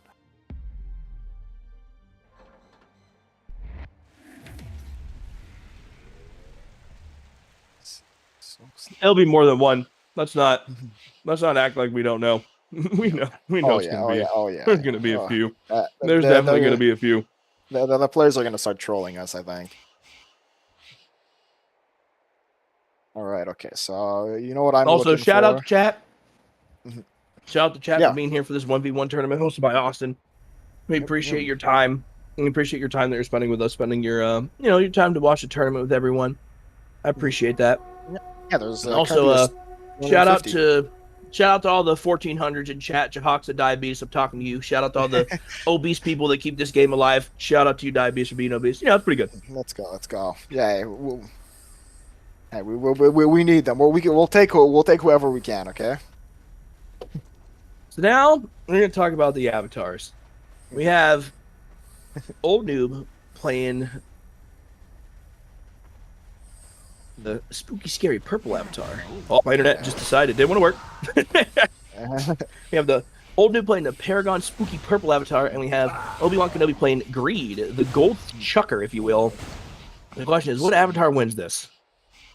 Well, how close are we to Christmas? Because one of them's kind of a ghost, Not Christmas, I mean Halloween. I know my holidays. I know my dates.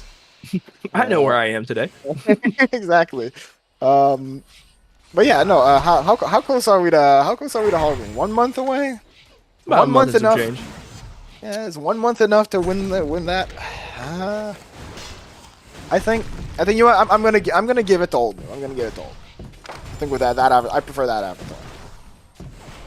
Okay, I see ya. All right, so again, like we were talking about before, big thing about Soul Stealer is that your right clicks end up doing damage the more denies and creeps you get. Just from your soul gain passive, right? Your soul steal passive giving you 2 damage per soul is kind of a big deal. It doesn't seem like a lot early game, but it is. It is. Demon Hand being 100 magic damage at level 1 kind of gives you the ability to nuke as long as you're good with hands, right? Yep. As long as you're pretty good at aiming, it kind of gives you a good little burst on top of everything. And at level 2, it's 175 per hand. So you saw that Obi there kind of hit the medium hand and kind of nuked out Old Noob a little bit, making him force to eat Tango. So you can see the damage at level 3 is a little bit more high than the other heroes that we see. Specifically, just trying to get Demon Hands through. That's where you're going to get your kills from. And you can see that comparatively here, you see that they're really challenging each other for CS because they don't want the other one to get an advantage with souls. I think they probably both have 10 souls at this point, so their damage is pretty the same. Actually, no, they don't. Actually, Old Noob won't. Old Noob has about 7 right now because he only has, now will be 8 because he didn't have the nice and creep kills. So he wasn't at 10 just yet. He's getting there. And we're those hands can do a lot of damage because they're 3 separate abilities. So if you can hit all 3 of them, it's pretty much, you can pretty much kill like one hero with that, with the 3 of them if you hit all of them, which is pretty nice. And we're also seeing that they're leveling up Q and W. They want to get as much mini souls and they want the hands. That's what I'm looking at. All right, so I'm hoping that Obi-Wan doesn't go Chalice and accidentally Chalice or BM Chalice and kill himself on the creep wave again. That's the only thing I want. That's all I care about. As long as we don't get another, Keck W Chalice play, I think we'll be okay. Okay, yeah. We're gonna cross our fingers. Hopefully that doesn't happen again. We've seen it once. Let's not have it happen. Man, I'm looking at their damage. Yeah, Soul Stealer gets a lot of attack damage. Oh yeah, Soul Stealer. The damage he gets and the way that he gets to play, specifically because of Soul Steal, is super huge. Even at being level 2, you get 20 souls and it's 2 damage per soul, right? So if you have max souls, you're getting 40 right-click damage up front for free, no questions asked. So your ability to right-click is pretty spooky, and it seems like Obi only has 19 right now. Good double hand combo on top of Old Noob. And you saw right there, he was positioned pretty good. You can see that he's positioned pretty good, and he just placed himself in a good spot where he could, just triple hand real quick if he needed to, but he only needed the double because Old Noob didn't walk out to further range. So he got the quick little double off to get the damage on Old Noob. So now Old Noob sending himself out some mana pots and some health pots and some regen. He's trying to be good. Obi's gonna let the regen go through. Oh no, he went medium hand instead. Obi actually gave the triple hands there. So that was really good by Obi. Obi missed Obi missed one of the hands because he went medium because Obi walked in, and you saw it. He's basically got a close hand, medium hand, and then a far hand. So there's a quick W, quick Q, W, E, but he also weaved an auto in there. If he would have weaved one more auto between the hands, he actually would end up getting the kill there. And he was in range that even if he weaved a second auto after the close one, the medium one would still hit, and the long one still would hit as well. Yep. So just small little, just trying to get the burst out there. Just and Obi was actually in position for a big hand. Okay, good dodge by Obi. Obi has to stay far back, and that means he can't get any last hits, which is even worse now that he's actually no, he still is at max. Oh no! Obi walked up greedily to get a hand on the creep wave, and Old Noob just followed through and threw a nice long range hand, pressing the old E button, and picking up the kill on Obi-Wan Kenobi. So that's the win on the side for Snarky Boy, or not? Jeez, I don't know why I said that. Sorry. The win on the side of Old Noob. Old Noob bringing it back, doing pretty good. Noob's doing pretty good. He's winning a lot of these games, and man, he's after that was a quick game. That what was that, like level, not even level 6, they were level 5, I think. Yep. And you see the power, right? You see the power of the demon hands. The demon hands do a lot of damage early game. You know, that's 175 magic damage at level 2 for demon hand. Oh yeah. I don't not Which is, remember how yeah, much which it is, is for level 3. I could check that it's like, real I mean, quick. it's at least 200, right? So it's It's 225. 250. It's 250. 250 Okay. at level 3. So that's a lot Oh. of damage up front as long as you can Oh land yeah. it. Oh yeah. If you hit So all three, it's 750. So see, I can count.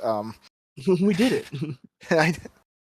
School worked. But yeah. Yes, which is, I mean, that's 750. That's like more than Pyro ult or Witch Layer ult, right? It is, and also you got to remember that within that triple culmination of hands, you can weave auto attacks. So it's a little Yeah. bit more damage than that up front, as long Mhm. as you're, weaving auto attacks. Yeah. So again, you're only right clicking for about, 100, like 80 through 100 at that point. Yeah. However, that 80 or 100 is enough to make or break if you get a kill or not, right? Like Okay. that small little amplification of damage can make or break if you get a kill or not. And unfortunately, Obi-Wan greedily walked up to long hand a creep. I don't Oh, necessarily know yeah. what his thought process was or why he did it, Yeah. but he basically, Maybe he walked up to maybe he long-handed thought creep to get regen. Maybe he wanted regen. maybe he thought he wasn't gonna. Maybe he thought he wasn't gonna get killed by one of the hands, so he was like, "I'm safe enough to stay back." But that would have been a misplay because, well, as we saw, he can't. He couldn't survive one of the hands.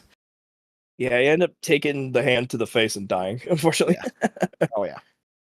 Which is a thing, or they could also just be that Obi wasn't as familiar with Soul Stealer, you know.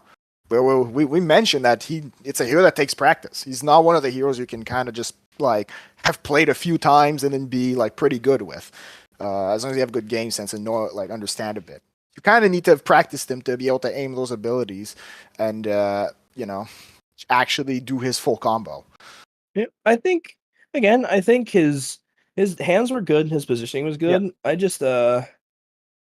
I think the biggest problem is that we're running into a situation where, again, I think Obi might have misjudged the cooldowns or not have thought that that was, hand range. yeah, He might have not anticipated Noob to walk up like he did. I think he was yeah, just, I think he was just throwing out a long hand to try and, get regen. He wanted a health pot and a mana pot. So I get why he yeah, did it, but at the same time, it kind of run to a situation where it costed him in the end.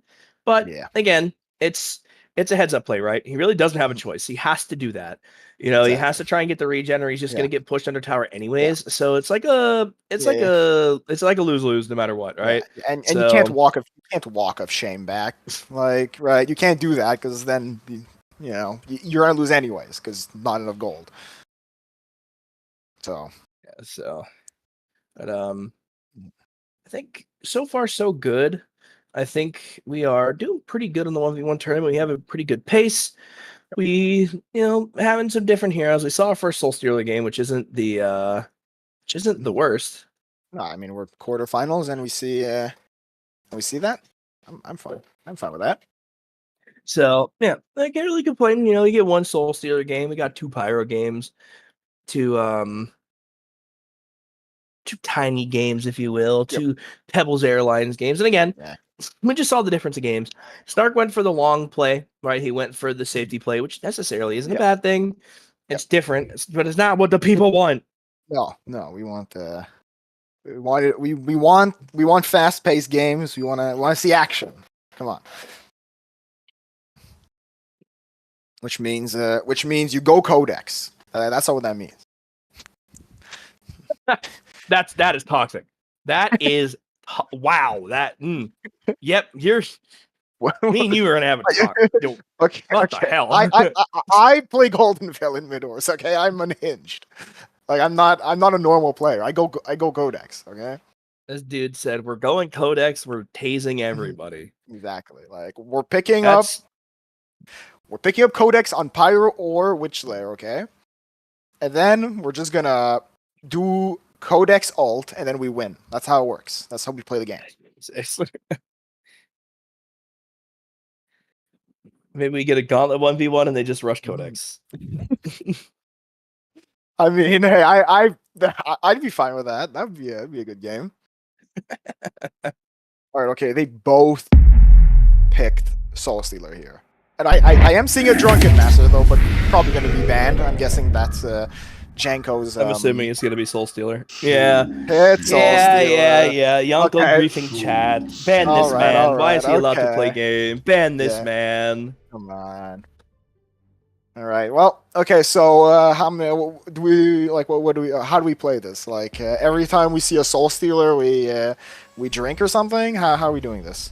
Well, if that's the case, you'd be gone by We're not finishing this tournament if we do that. He'll wake up 3 days from now and wonder where the hell you are. Exactly. It's like, whoa, okay. I was casting and now I'm gone. Everything was good until it wasn't. What happened? Exactly. No, what I think we should actually do is we should ask for like what we should ask for like $100 per Soul Stealer game we cast. I think we should do that. I agree. I like this idea. Yeah, we agree. Okay, so it's 2-1 vote, I think. Majority wins. I like this game a lot, actually. Hold up, wait. Yeah. Wait a minute, now I want to play. Okay, more Soul Stealer games, guys. Everybody pick Soul Stealer, please. Yeah. So I can get paid. Exactly. All right. Okay. Part 2 of a Soul Stealer game.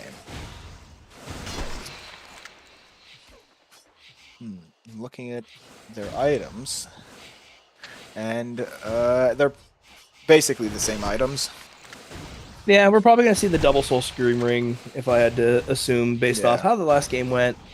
And Yonko just missed that creep. Report Yonko, he's griefing. Yep. Okay, good deny from NN Tier S. Alright, alright. Alright, come on, good Janko. Come on, Junko. Come on, Yonko. Come on, Janky Wanky. Do it. I'm not rooting for either of these players. I hope they both lose. Well, we have to at least like pretend we were into this game, right? Nope, I refuse. Okay. All right. You know what? That's right. All right. So it's pretty simple, right? It's the same thing we're going to see as last game. Yep. They're just going to try and deny and get as many creeps as they can to get their souls up. Once they get their souls up, they're going to just try and get any levels, get the experience to get levels, because that's when their hands start doing damage. They're just going to be looking to get a combo with hand to be able to get the kill. It's pretty simple. It's pretty easy. It's literally like, you don't have to be a super genius to know what's going to happen, right? Yeah. I think once level 3 hits on both of them, we're going to start seeing a lot more things happening. Like right now, that was actually a pretty good play from Janko. The way he managed to auto attack and then hit the hands. Yonko had some really good aggressive positioning there to be able to get, 2 hands. They weaved olives in between, got the extra damage, so Yonko played that trade pretty good. And then Tier kind of just forced to go back and hit a health pot, sacrifice some of the denies, and sacrifice some of the hits. He just needs to get level 3. And Yonko's actually up a full double right now because he secluded him off a wave. Yeah. So, again, it's not the worst thing in the world. Yonko just playing correctly. Yeah, which on Soul Stealer is pretty big to do that, because that means now he can get more souls, that means he can get an extra 20 damage potentially. So, in Dota, the Shadow Fiend right now has something that for every raise you hit, the next raise does more damage. Thankfully, we don't have that in this game, so that'd be freaking terrifying. Yeah. Oh yeah. Okay. More and more damage. Oh no. I don't want to see that. Soul Stealer's already scary enough.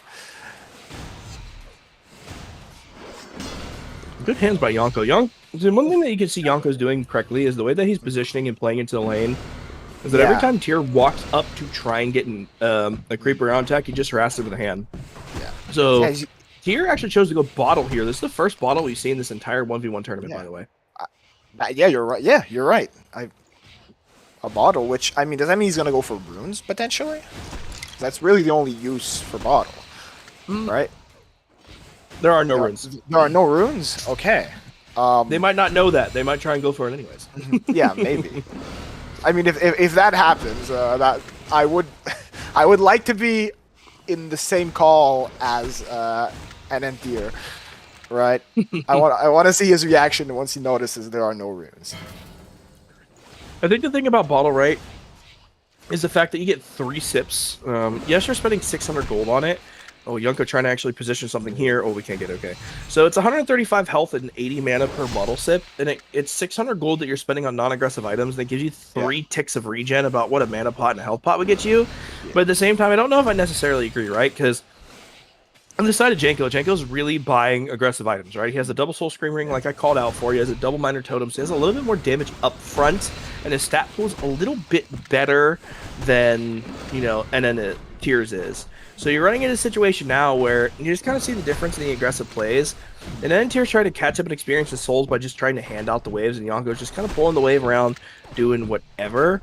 So again, if you get in a battle of, right clicks and demon hands, Yonko's going to come out on top V-lanes every single hand, and they auto-attack each other.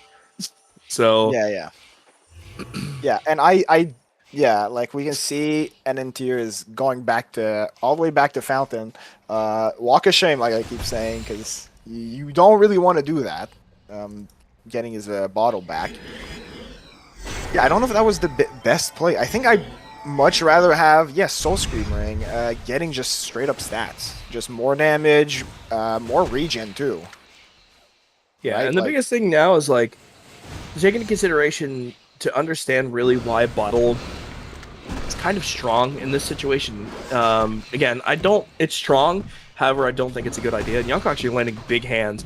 He took the Walk of Shame to go back to base, and he got 3 charges of his bottle back, right? Yeah. However, you can get the same regen by buying health pots and mana pots here and there, right? Just always using your courier. Yonko has 3 Soul Scream rings, so he kind of has more damage. He has more experience in his head right now. And you can see he's level 6. So the biggest problem we're running into is the fact that Tier decided to spend 600 gold on bottle, and you get 3 uses out of it, and you can get the same regen from just having mana pots or whatever. So now you're running into a fact of who lands hands better and who auto attacks better. Yes, if he takes the Walk of Shame and goes back, he regens faster in Fountain, and he gets 3 charges, 135 health and 80 mana, whatever. It is what it is. So it looks like Tier is going to take another reset here. He's going to take another Walk of Shame reset here. And Jagunko is actually want a Fortifying Bracer. So he wanted a little bit more strength. He wanted a little bit more HP, right? So you see that he's choosing to go... He chose to go the triple soul scream rings to the right clicks, right? And now you're seeing that he's choosing to go Fortifying Bracer to get a little bit more strength for a little bit more HP. If we're looking at the stat line and stat pool comparatively, you have Janko on the side with 986 HP, and you have 682 HP on the side of Tier. So if he eats 3 hands, he's just dead. He's just dead champ. Yes, he has bottle ticks. Yes, he has an apple, but he's just dead champ. And Yonko just choosing to nuke out the wave there. He has to deny. And you see how much of his HP bar disappeared with literally 1 hand. Yeah. So if he hits 2 hands and an auto attack, I'm pretty sure it's just over, right there. And you can see that is a lot of damage for a ranged hero. 135 to 140. Oh no, Yonko! Oh no, Yonko! No, Janko! No, he missed. And he hit the taunt too. And Tier literally just walked up, no fear, didn't care. There it is. Oh no, the empty box from Tier after getting sniped by the long hand of the law from Janko. Oh no. Oh yeah, it was. That is unfortunate. So I didn't think he was gonna. I didn't think he was in range. I'm gonna be honest. I didn't think he was gonna be hit by that. I thought that was gonna be a miss. Yeah, but in the end, it's Elko picks up the kill, but they're both losers because they pick Soul Stealer, and they should all be ashamed of themselves. Exactly. I think they both lost, and we should just restart the game. They both should be banned for picking Soul Stealer. Exactly. Yep. I think doesn't matter who wins, Hawk to a Girl should be the one to replace. Whoever Hawk to a Girl is not even in anymore. Yep. And I'm depressed about it. She wasn't good enough. The favorite is no longer. The favorite to win the tournament got smoked in the very beginning. Yep. Which is sad, but that's fine. Fine. I'm gonna hold back tears, and I'm gonna keep watching, and I'm gonna keep talking. Do you want to know what depression looks like? I'll tell you. I'll tell you what depression looks like. Yeah. Depression looks like when Hawk 2 a girl dies. Exactly. It's sad. This is, as the kids say, a feels bad man. Mhm. Yep. If they pick Soul Stealer again, I'm leaving. Mhm. I refuse. You know what? If they pick that, let's just have our own 1v1 like on the side. Let's just go play go play the game. You know. They don't deserve my presence.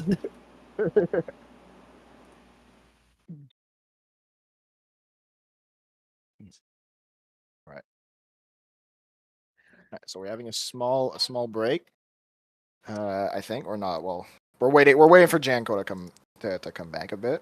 So, you know, yeah, I mean, that wasn't too bad of a Soul Stealer game. I'm gonna be honest. I wasn't that angry. I just, if we get a third one in a row, I think that's a bit too much. All right, and game starting. Okay. Oh, no, he's not. Coach, are you seeing this? You seeing what I'm seeing here? Oh, please, Rift Walker. Please, Rift Walker. Please, that big. Oh, and the Come on, rally. and then- Oh, shit. Okay. I'm on NN tier. Okay, I want him. Okay. I'm all in. Now- And Benzing. Alright. I'm all in. Okay, I'm all in. Now, what needs to happen? Okay, is that NN tier needs to ban Soul Stealer. Oh, no, you ban Rift Walker like a. Oh no! Come on, you have to ban. All you have to do was ban Drunken and Soul Stealer. Okay, he banned Soul. Yes. Okay. Let's go. It's a chicken game. Oh, it's win chicken, baby. Let's go, dude. All right, we're eating roasted chicken tonight. Let's go. Oh, we're gaming, boys. It's chicken night. All right. Okay. I'm just happy it's not Soul Stealer, and that's it. I agree. But Zephyr's pretty fun. He has that like pull. He can pull people. He has a heal. But most importantly, once he gets that ult, it's just gonna depend how they're able to utilize that, how they're able to hit that, and keep someone inside the ult with the gust. This is what happiness looks like. Yep. When we get Zephyr in a 1v1.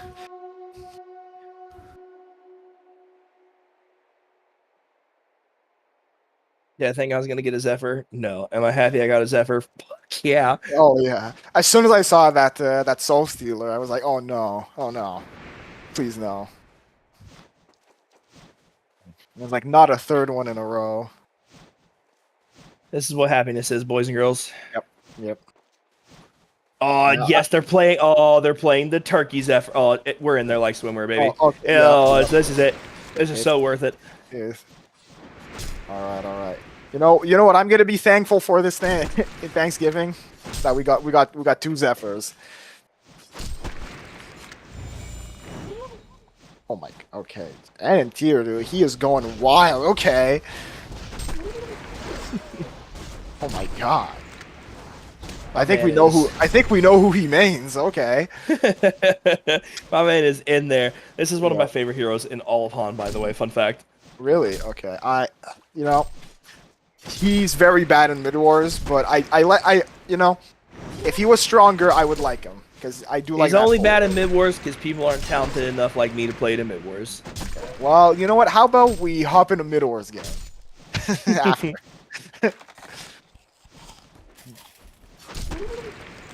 But no. Having a good time.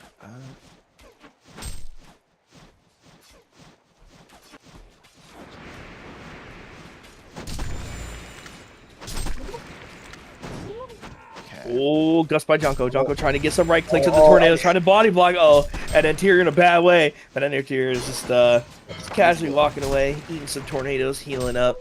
If he actually would have counter gusted back into his creep wave, he could have killed him, by the way. He has the damage for it. Yep. Oh, Yonko. Yonko has a crystal tier. He thinks he doesn't have mana, but Yonko actually has a crystal tier. So we're going to see if he tries to make a heads-up play with the crystal tier. Ooh, big autos. Okay. Alright, he might. Okay, Jonko, yes. Big gust. Let's It's coming. go. I told you. Oh my god, I knew it. Oh my god. I saw from a mile away. I knew. I knew what was happening. I Man, played this hero. For 1 second, I was thinking, hey, and then he dude, in the beginning he winded hard, and I thought it was gonna keep being like, nope. It turned around. Got faked out by that crystal. Oh my god. Oh, this is what happiness looks like. Yep. You know what? I want more games like that. I want more. That's what I want. That's what I want. That's why I'm cat. That's why I'm here. That's what I want to watch. There's many things in this life that make sense.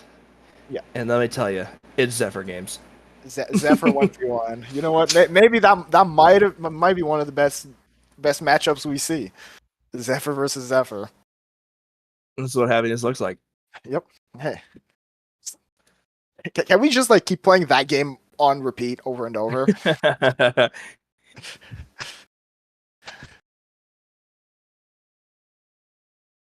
This is what happiness looks like.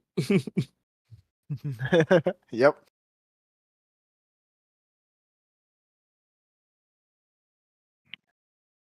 Oh man, what a good game. This is that's what I needed in my life after those stupid Soul Stealer games. Exactly. Yep. 2 in a row, that's enough. I don't need any more. You know, I was thinking they're not too bad, but then I saw that game and I'm you know what? I think I'm sold. I got spoiled by Right. got spoiled by the old Zephyr. Yep.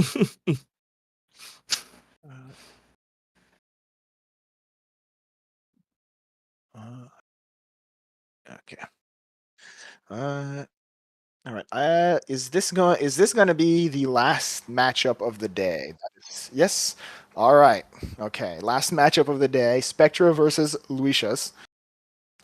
We haven't seen them play yet, have we? Any of the players? I believe not now. No. Okay. I mean, hey, I'm excited to see how they play. As long as they don't pick the same heroes as everyone else, you know what? I'm sold. I'm sold on them. I agree. All right. All right. Hopefully, Luis just doesn't let me down. Mm-hmm. Okay.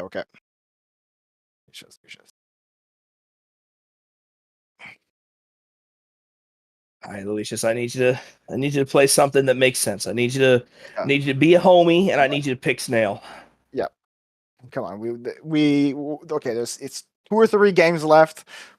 I want a blacksmith. I want a snail. And you know, and then maybe end it with a golden veil. What do you think? If someone picks golden veil, I'm gonna punch you in the mouth. Straight up. I just want you to know that. If someone picks golden veil, I'm sucker punching you in the mouth. All right, okay. Players, you know what to do. Come on. I hope they're watching. I hope they're watching. If I see golden veil, I will throw hands. No, I'm just like, you know, I'm just setting it up for tomorrow, you know.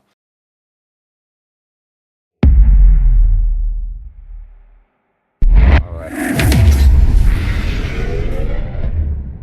Okay, let's see what. So do you seem like you know Lucius? Yes, I play PUBG with Lucius. I play HoN with Lucius. I play Call of Duty with Lucius. I play League of Legends with Lucius. Okay. This is one of the homies. This is one of the one of the Latin homies. Okay, so I'm gonna be on Spectra's team here. Okay, so that we're balancing it out a bit. I think. I mean, I don't pick favorites. If Lucius wins, I'm just gonna call him bad. If he loses, I'm gonna call him bad. Yeah, you're right. He's always bad. Okay. I'm gonna. You know how I'm gonna decide his skill level. So, all right. They banned the Soul Reaper. That's good. So you know what? I don't mind a lot of the. I don't mind the heroes that are left. It's gonna be Demented, Shaman, Torture, or Warden. I wonder which one. Yeah. Ooh! Oh boy! Let's go. Okay, Demented 1v1. Yeah, oh man. Those, I know those can go crazy because with everything that can happen, This is what happiness looks like, chat. they listen to us. They're giving us what we want. You're giving us what we need and what we want. Okay. All right. Well.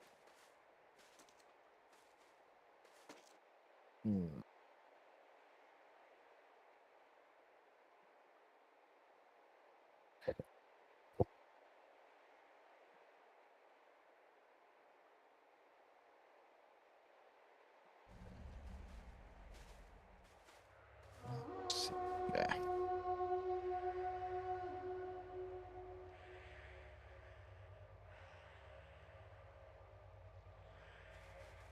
Okay, so let's look. Items. Still don't know what Spectra's going, but I think we've seen these. I think we've seen the same items bought every time, and it looks like Spectra's going the exact same items. So no difference there. Ooh, a really nice creep block from Spectra. Okay. Okay, Spectra getting good lane prior from the creep. Oh, grasping vines. Oh, No. entangle. Oh. Oh no, Luis just out of the wrong creep reported. All right. Okay. Yep. You're right. Ooh, an entangle. They're trading entangles and auto attacks. Okay, they're gaming. A first creep for Luis. Luis, oh my god, Luis 2 creeps to 0 creeps. Okay. Okay. Intense game. Okay, he's 3 creeps up. 4 creeps. Oh shit. I don't see any bias here. This is normal. All right. I'm just hyping up the Demented Shaman 1v1. I've been waiting for this. This is one of the ones I wanted to see. Oh, okay. All right, let's go. All right, already a tower. A lot of stuff. Here's the question: do we get a crazy heal bomb kill, or is it just gonna be for right clicks? I want to see a heal bomb, like that's why it's a good 1v1, right? It's because of the heal bomb. I agree. So it's what we want. Okay, come on, Spectra. I believe in you. You get this range creep. Come on, Spectra. Get the range creep. No, buddy! The mini stun, no! Almost. Well, they get range creep. GG. It's okay. Okay, the game's starting on slow, but once they get a bit of levels, it's gonna be better. Ooh, they're trying entangles. Yep. It's just a matter of time. Yep. Maybe once they get the ults, it's gonna. Well, I feel like the ults are just gonna cancel each other out, so I'm not sure how good they're gonna be.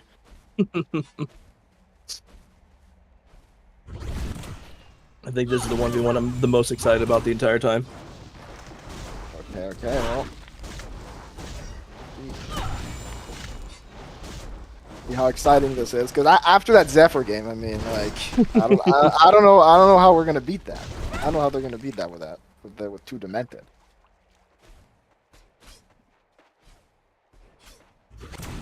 All right, okay. Lucia's getting his E, his revive. He wants that extra bit of security to make sure he doesn't die. Meanwhile, Spectra went for more healing, more heal bomb, which he uses.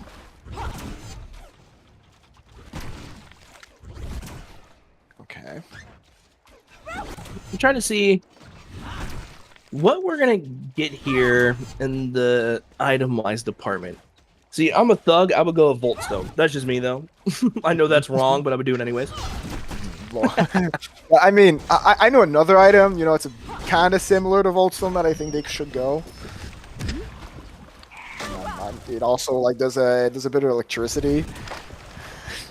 Costs around 2,500. Upgradable. So you're toxic. Oh yes. So Lucius does have cape. That's something you need to take in consideration. That Lucius has cape to save himself. Lucius is not healing himself, which is kind of making me nervous. I just want him to heal bomb himself on a creep wave. Yeah. Won't.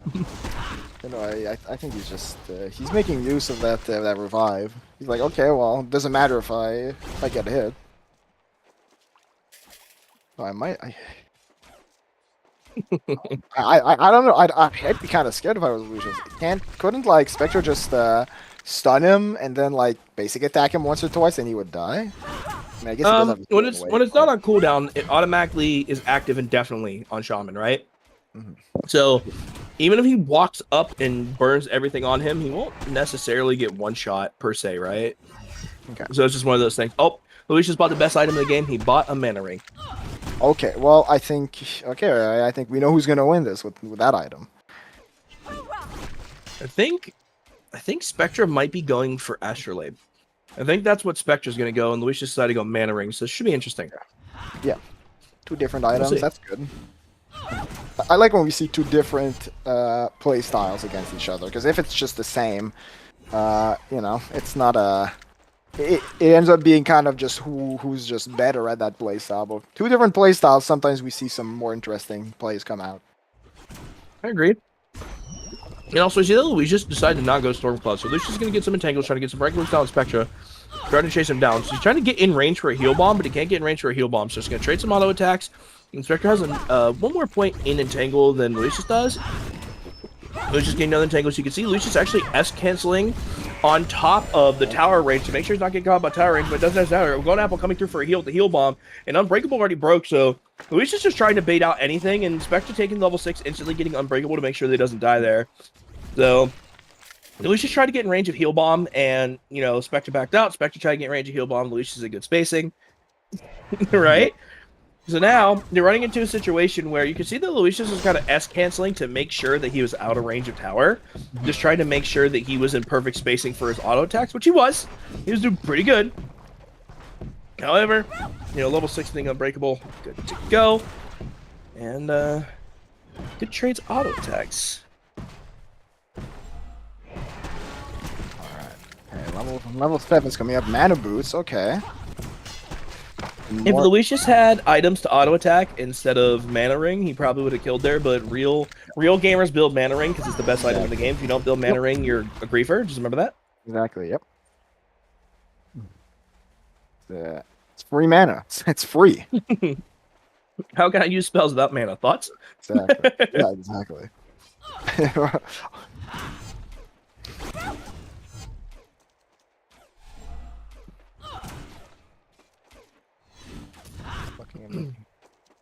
Oh. Feels like they're both trying to get just a bit of items. Like they want to.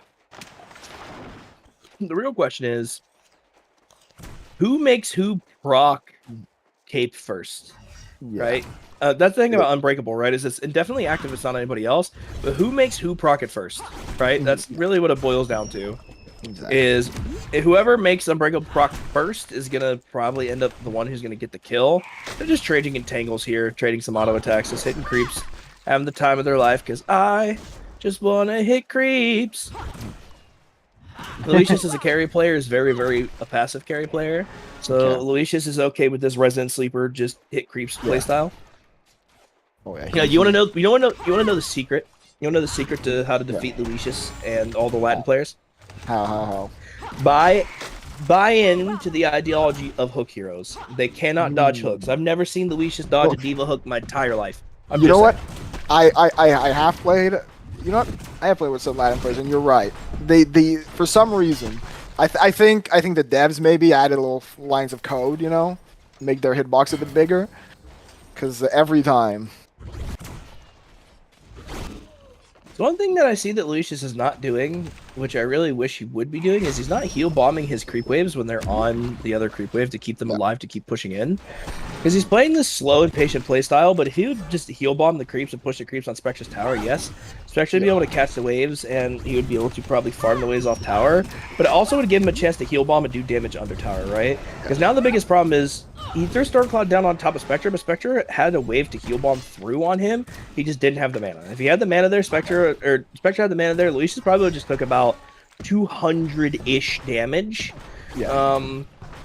So he probably took. Oh, he's trying to get a play under tower with Entangle. So Entangle actually doesn't proc turret aggro, so Lucius just is pretty careful about that. And he ends up heal bombing the creeps that are on top of Spectra. You see how he's crashed a wave trying to get the creeps behind the tower on top of Spectra to try and bomb the creeps to kill him.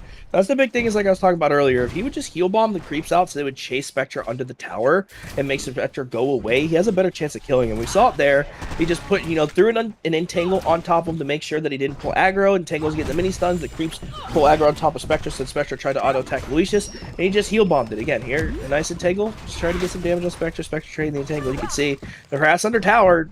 No tower aggro does not exist for it, so he's just going to keep eating damage from Entangle over and over again. Yeah, and Spectra can't really try to drag the creeps away because he's just gonna get heal bombed like every time. Exactly. So, but he also can't let his tower get hit too much because right now it's getting pretty low. If this keeps up, I think Lucius is going to win out of killing tower, which is the first time we're going to see this tournament.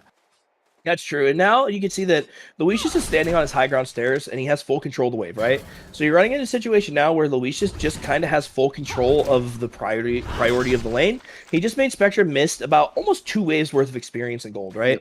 So now he's just trying to push him back. He's just standing on the high ground because what is Spectra? Spectra has to walk in to melee range to be able to reach those creeps, right? So he's going to have to trade auto attacks and trade spells with Lucius. And Lucius has a little bit of an item need right now. He doesn't necessarily have like the damage items, but he definitely has more net worth than the side of Spectra, right? Spectra with 28 creeps, 4 denies. Lucius with 62 creeps, 23 denies, right? The GPM on the side, 330, not too bad. It's not the biggest thing ever, but unfortunately, 189 on the side of Spectra because you are seeing his zone up. Lucius is going to take 2 tower shots. He's going to heal bomb himself to make sure he's out. But if we're looking at just specifically net worth, like stat-wise, Lucius has a lot of more gold on his side. Probably about, he's up 1.7k, right? So the playstyle is slow, just crashing against the tower. There's not really much Spectra can do about it. Spectra didn't have the mana to heal bomb that creep wave off its tower. So, the siege is going to do a ton of damage to the tower now. With the Tangle harassing the tower, there's not really much Spectra could do. So Lucius buying the mana ring so he has the ability to just, cast spells and be crazy and not be scared is the whole reason why he won this. Zoning, Spectra off, experience and stuff kind of sucks, but it's the best you could do. And Spectra needs to try to walk up and heal bomb the wave off himself. As Lucius heal bombs the creep wave and just ends up one-shotting him. And Lucius ends up killing the tower, not even taking the kill, just decides to hit the tower and kill the tower. Oh man. But you saw the power. You saw the power of Lucius stacking the creep waves. So you can see that he was slow pushing the creep waves and stacking, got a double wave under tower with the siege. And Spectra had to walk up to try and heal bomb himself to kill the creep waves.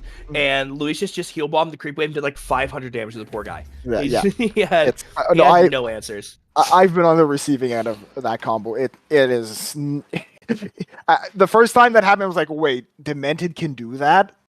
And it was I did not like that. But yeah, no, it's so much damage, and not only that's why he couldn't try to pull aggro away. And Lucius did such a good job with the wave control. You can see that he plays a lot of carry. Is he a mid lane player? No, Lucius is specifically a carry player. He plays Calamity, Sapphire, Clanks, stuff like that. However, and he actually has been spamming a lot of Flint Beastwood as well because he's a nerd. However, you didn't hear this from me. This is a little secret for you. Lucius has been playing mid a little bit as of recently. He's been practicing his mid, which I would like to say it's probably for this 1v1 tournament, but I don't know how true that last part is. But he has been playing mid as of recently. But Lucius is not a bad player by any means. Lucius is a pretty good player. It's just that he can't dodge hooks. So, the way that Spectra wins is to draft Gauntlet or Devo. I'm telling you, it's the secret. Okay. So I think everyone that means everyone kind of knows what to do against. So if ever you're up against Lucius mid, just grab a hook, easy win. Devo or Gauntlet. Exactly. All right, we got the players. All right, I'm hoping we see 3 games out of this. I'm hoping we don't end with a 2-0 here. So I'm rooting on Spectre right now. I want him to win. I believe Spectre can bring it back. I believe in him 100%. Yep. Come on.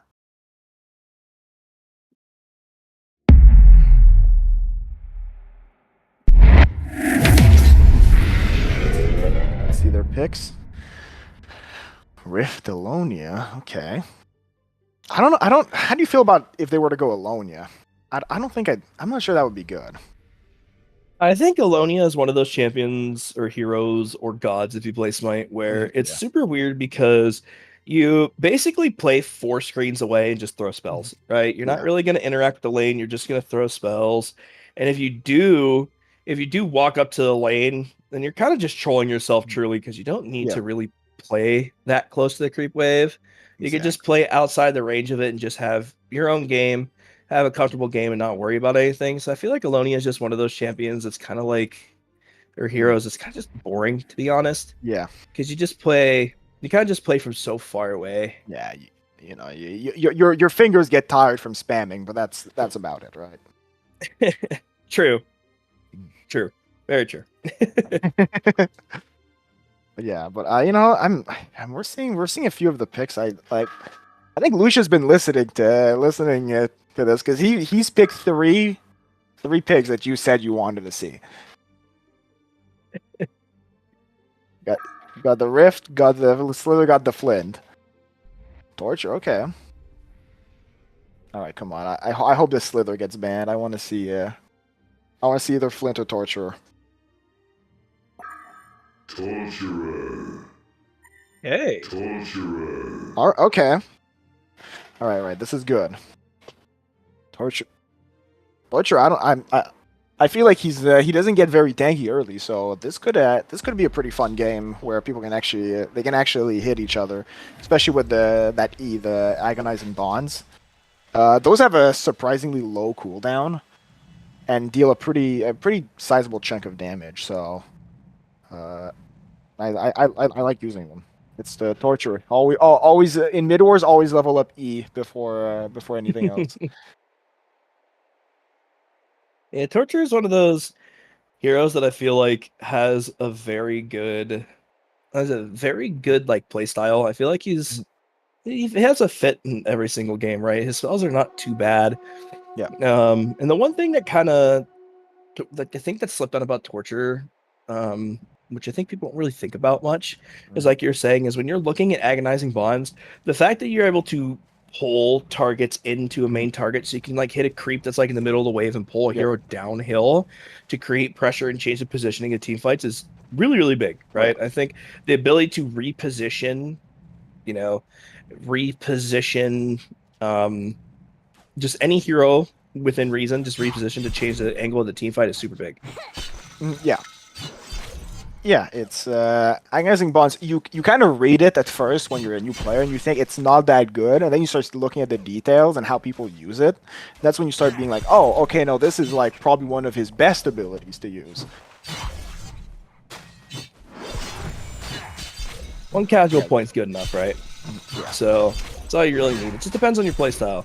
It depends if you need W or you want W for push. It depends on if you're just trying to harass. And Spectra actually, on the XP fence, almost dies low-key pretty fast. And an agonizing bond actually pulled Lucius up on the tower, but thankfully there are creeps there to save Lucius. Oh, this is spooky. Yep. Oh. I for a second thought I thought Lucius was gonna win this like right off the bat, 1 minute in. I was saying how this would have been a good game and everything, and now he's gonna win. I thought he was gonna use pop Lunar Tier and then just use agonizing bonds and win. But oh well. Yeah, good awareness, good play on the side of both players there. Yep. And the agonizing bonds that pull Lucius back uphill on the tower is almost really good. He almost set up a really good fucking kill angle. Yep. And he also set up a really good kill angle on the side there on Lucius, but unfortunately the creeps kind of pulled a little bit further uphill than Lucius did, so the tower was still aggroed on the creeps. Yep. But not too bad. It's still anybody's game, right? Nobody's really in the driver's seat just yet. No. Seeing there's a small advantage for Lucius in terms of XP and gold, but it's like I wouldn't say it's much of a game changer right now. No, the thing about Torture is that Torture does a lot of damage, right? And his spells are all really good. His auto attack range is pretty good. Yeah. He's a hero that just is pretty well kitted, to be honest. And we can see that they're both going Agonizing Bonds as well as just going into Chain Reaction. And I think that's probably the best decision, right? I think just skipping W at this point is the best play. I don't think you need, you don't really necessarily need a point in Impalement. I think it's pointless, right? No pun intended. And a stun coming through on the side of Lucius, but Lucius actually doesn't have the mana to kill there. If Lucius actually popped Crystal Tear and popped an Agonizing Bonds there, he actually would have ended up killing Spectra. Even though it's only 140 damage, that would have got one more auto attack off that allowed him to kill Spectra because he didn't have mana battery. So just again, small little heads up play there. Unfortunately, Lucius kind of missed his opportunity to get a kill there. But again, that's okay. I'm not complaining, right? Yeah. Yeah. Exactly. No, I mean the game's going on longer, and it's getting pretty like exciting. They're both really trying to get the other in a position to kill. And right now, you just saw how you're supposed to use Impalement. You're supposed to use it on a creep and just kind of like harass someone because it has so much range, right? Exactly. Now you see, you forced him to use both mana and health bot there. Pretty good trade for using one ability. And you can see, you're seeing, they're leveling up Agonizing Bond. And like you said, Impalement is not very good, first of all, because it's not a guaranteed damage compared to Agonizing Bond or Chain Reaction, right? Like, you use it, and on paper it does a lot of damage, but you have to be next to the person for 8 seconds without any creeps for it to do its full damage. Or a tower. A tower's included. Oh yeah, also. Which, right, when you're in the lane in a 1v1, that never happens. Right? True. And also, I'm pretty curious, do you think they're going to get their ult? I feel like on Torturer, I wouldn't get my ult this early because of how much mana it costs. I think I would rather just go for the nuking build, right? I would rather just put points in my Q and put points in my E. But at the same time, Lucius missing kills by small little ticks of damage. I think having Torment is not the worst thing in the world because it is, 70 damage up front, right? That's not the worst thing in the world. Yeah. Plus, as you can see there, Lucius is using Torment to zone Spectre off the wave to make sure that he can keep his level 6, faster. Or sorry, he can keep his level 6 better to slow down Spectre from getting level 6 because you got it faster. Sorry, let me correct myself there. So the only difference is that Spectre's healthy right now because he did have a mana battery on the times that Lucius didn't. So a few times he hit mana battery, and unfortunately Lucius doesn't have the gold to really get. He's getting regen, but he already had health by getting sent out, right? So now Lucius is kind of struggling in the mana department. And it's going to be hard for Lucius to pick up any kills without any mana, right? This hero needs mana to be able to play the game. Because again, this is a caster, right? Yeah, he's not a tank or anything. Yeah, he needs that. So compared to something like Madman where, stock is really nice and barrel roll is really nice, most of the damage comes from right-clicking, right? Yeah. So it's a different example, but the point stays the same. You can play low mana, doesn't really have that much of a big deal. Comparative to where something like, right-clicky wise Predator doesn't need a lot of mana, right? Those heroes are specifically built for that. But then you have caster carries that are specifically made to carry through their spells, Alonia being one of those like we saw earlier, Pebbles, another one, needs all the upfront burst, even though his strength is considered, carry full, that's what it is, Alonia's caster, Tormentor caster, Bubbles caster, stuff like that. A nice Agonizing Bonds combo to come through on top of Spectre, trying to pull him back on the creeps. Lucius might not be able to. He doesn't actually have a tick of his R. Nope, not enough. Ooh, nice try to get the stun on Lucius stop him. He misses. And Spectra's doing the walk now, which is. Which means free wave for Lucio. And that's the thing, like we were talking about, right? Is like the playstyle for caster carries and caster carries and right click carries is just the way that your leveling is, your skill is, what resources you use and how you use them, right? So of course this game is going to be slow because again, Tormentor is a caster carry, right? He does not auto attack really. Compared to where something like I said before, Madman, which is seen in the mid lane, Predators are more of a carry, but Pebble's seen in the mid lane, right? They're right clickers. They don't give a fuck about mana. But that doesn't mean anything to them. Yeah. And we see the strength there of Agonizing Bonds too, by the way. It pulled him off the high ground. Yep. Yeah, which is it's really good if you can use it, and like also it hits all the creeps. Like, so you're not only are you pushing the lane, you're also harassing. It's one of the best abilities for Torture, especially for a 1v1. So we can see I agree 100%. Yeah, and I think Spectra probably should be a bit more aggressive right now, considering Lucius does not have any mana. He probably should try to be harassing him, zoning him out or something.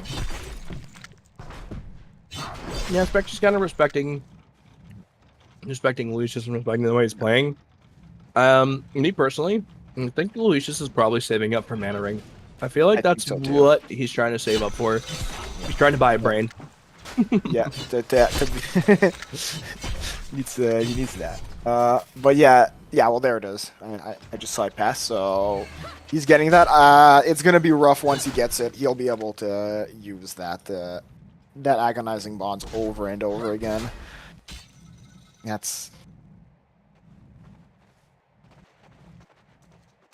curious to see when he gets it. So we see that Spectra is more on the lines of going burst, right?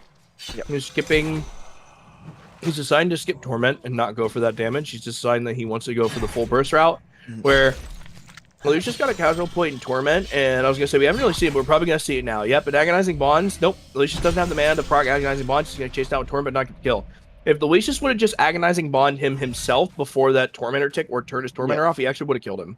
I think it's 260 magic damage. He would end up getting that kill there, but Lucius chose to keep the Tormentor on and actually ticked past his mana pool. So I was going to say, we really haven't seen the usefulness of Tormentor yet, but we see it there, right? Literally, as I was about to say, Lucius can just use Tormentor to kind of walk up on him and, just pressure him, not use spells, not really odd type, but walk with him to get better positioning so he has the advantage on spell casting. And a good stun coming through Lucius, a nice little, chain reaction, just harassing under tower. Damage. And it's, well, we're seeing that. And what's cool is that you can walk into tower with your creeps, and as long as you don't right-click the enemy, you're not going to get targeted. So you can do damage in tower without taking your damage yourself. Oh, nice Agonizing Bonds to pull Lucius away. Lucius trying to land a stun, a nice stun. And sadly, Spectre tried to walk down to dodge it, and he bounced off the wall, and it kind of pushed him back into the stun. But we see the difference there in Mana Ring, right? We see the difference in Mana Ring where the fact that Lucius, as soon as he got Mana Ring, was starting to play a little bit more aggressive, spam spells, and kind of throw spells. I know that, again, it's a little bit different play style when it comes to Tormentor. A lot of people don't like the play style, because you're a caster and you're low on mana, and some people just like to click and do damage. And he gets dirty, drunken master spammers. Cough, cough. I don't know who I don't know who those guys are. I don't know. Dirty, disgusting. So I think that was our last game for the day, right? All right. Well, everyone, thank you for joining us for the Paradise stream today on our 1v1 tournament hosted by Austin. Shout out to Austin. Shout out to everyone being in chat. I see you. Shout out to BC Avery for mod and everything. Shout out to Mel and PA for being here. Shout out because I know I saw BKB earlier. I saw Fall earlier. I saw Doze. Shout out to all them. Shout out to Techno. I'm trying to think if there's anyone. All the Jake. Shout out to Jake for being here and NTR for being here. Everyone just hanging out today. Thundercock, all those good guys, all the OGs, Rasa Breton. Shout out to everyone. Thank you for being here. And just remember, tomorrow we're going to be having our stream come up again, and we are going to be testing in on the winner's side, some of the loser's side 1v1 games, and also do not forget that Star League is now a thing. We're going to be having Star League coming through, like we explained earlier. We're going to try and get some teams together of people who haven't really played together before, people who are friends. We're going to try and have that. We're going to try and make it a daily occurrence. I know that was something that was talked about, so I'm hoping that everything comes together. And again, thank you for joining me, Mr. Thickless Nicholas. Is there any shout-outs or any final words that you have to say? You want to talk about how, Mid Wars is better? Well, I could say Mid-Wars is better for way longer, for like an hour, but no, I'm gonna keep it brief.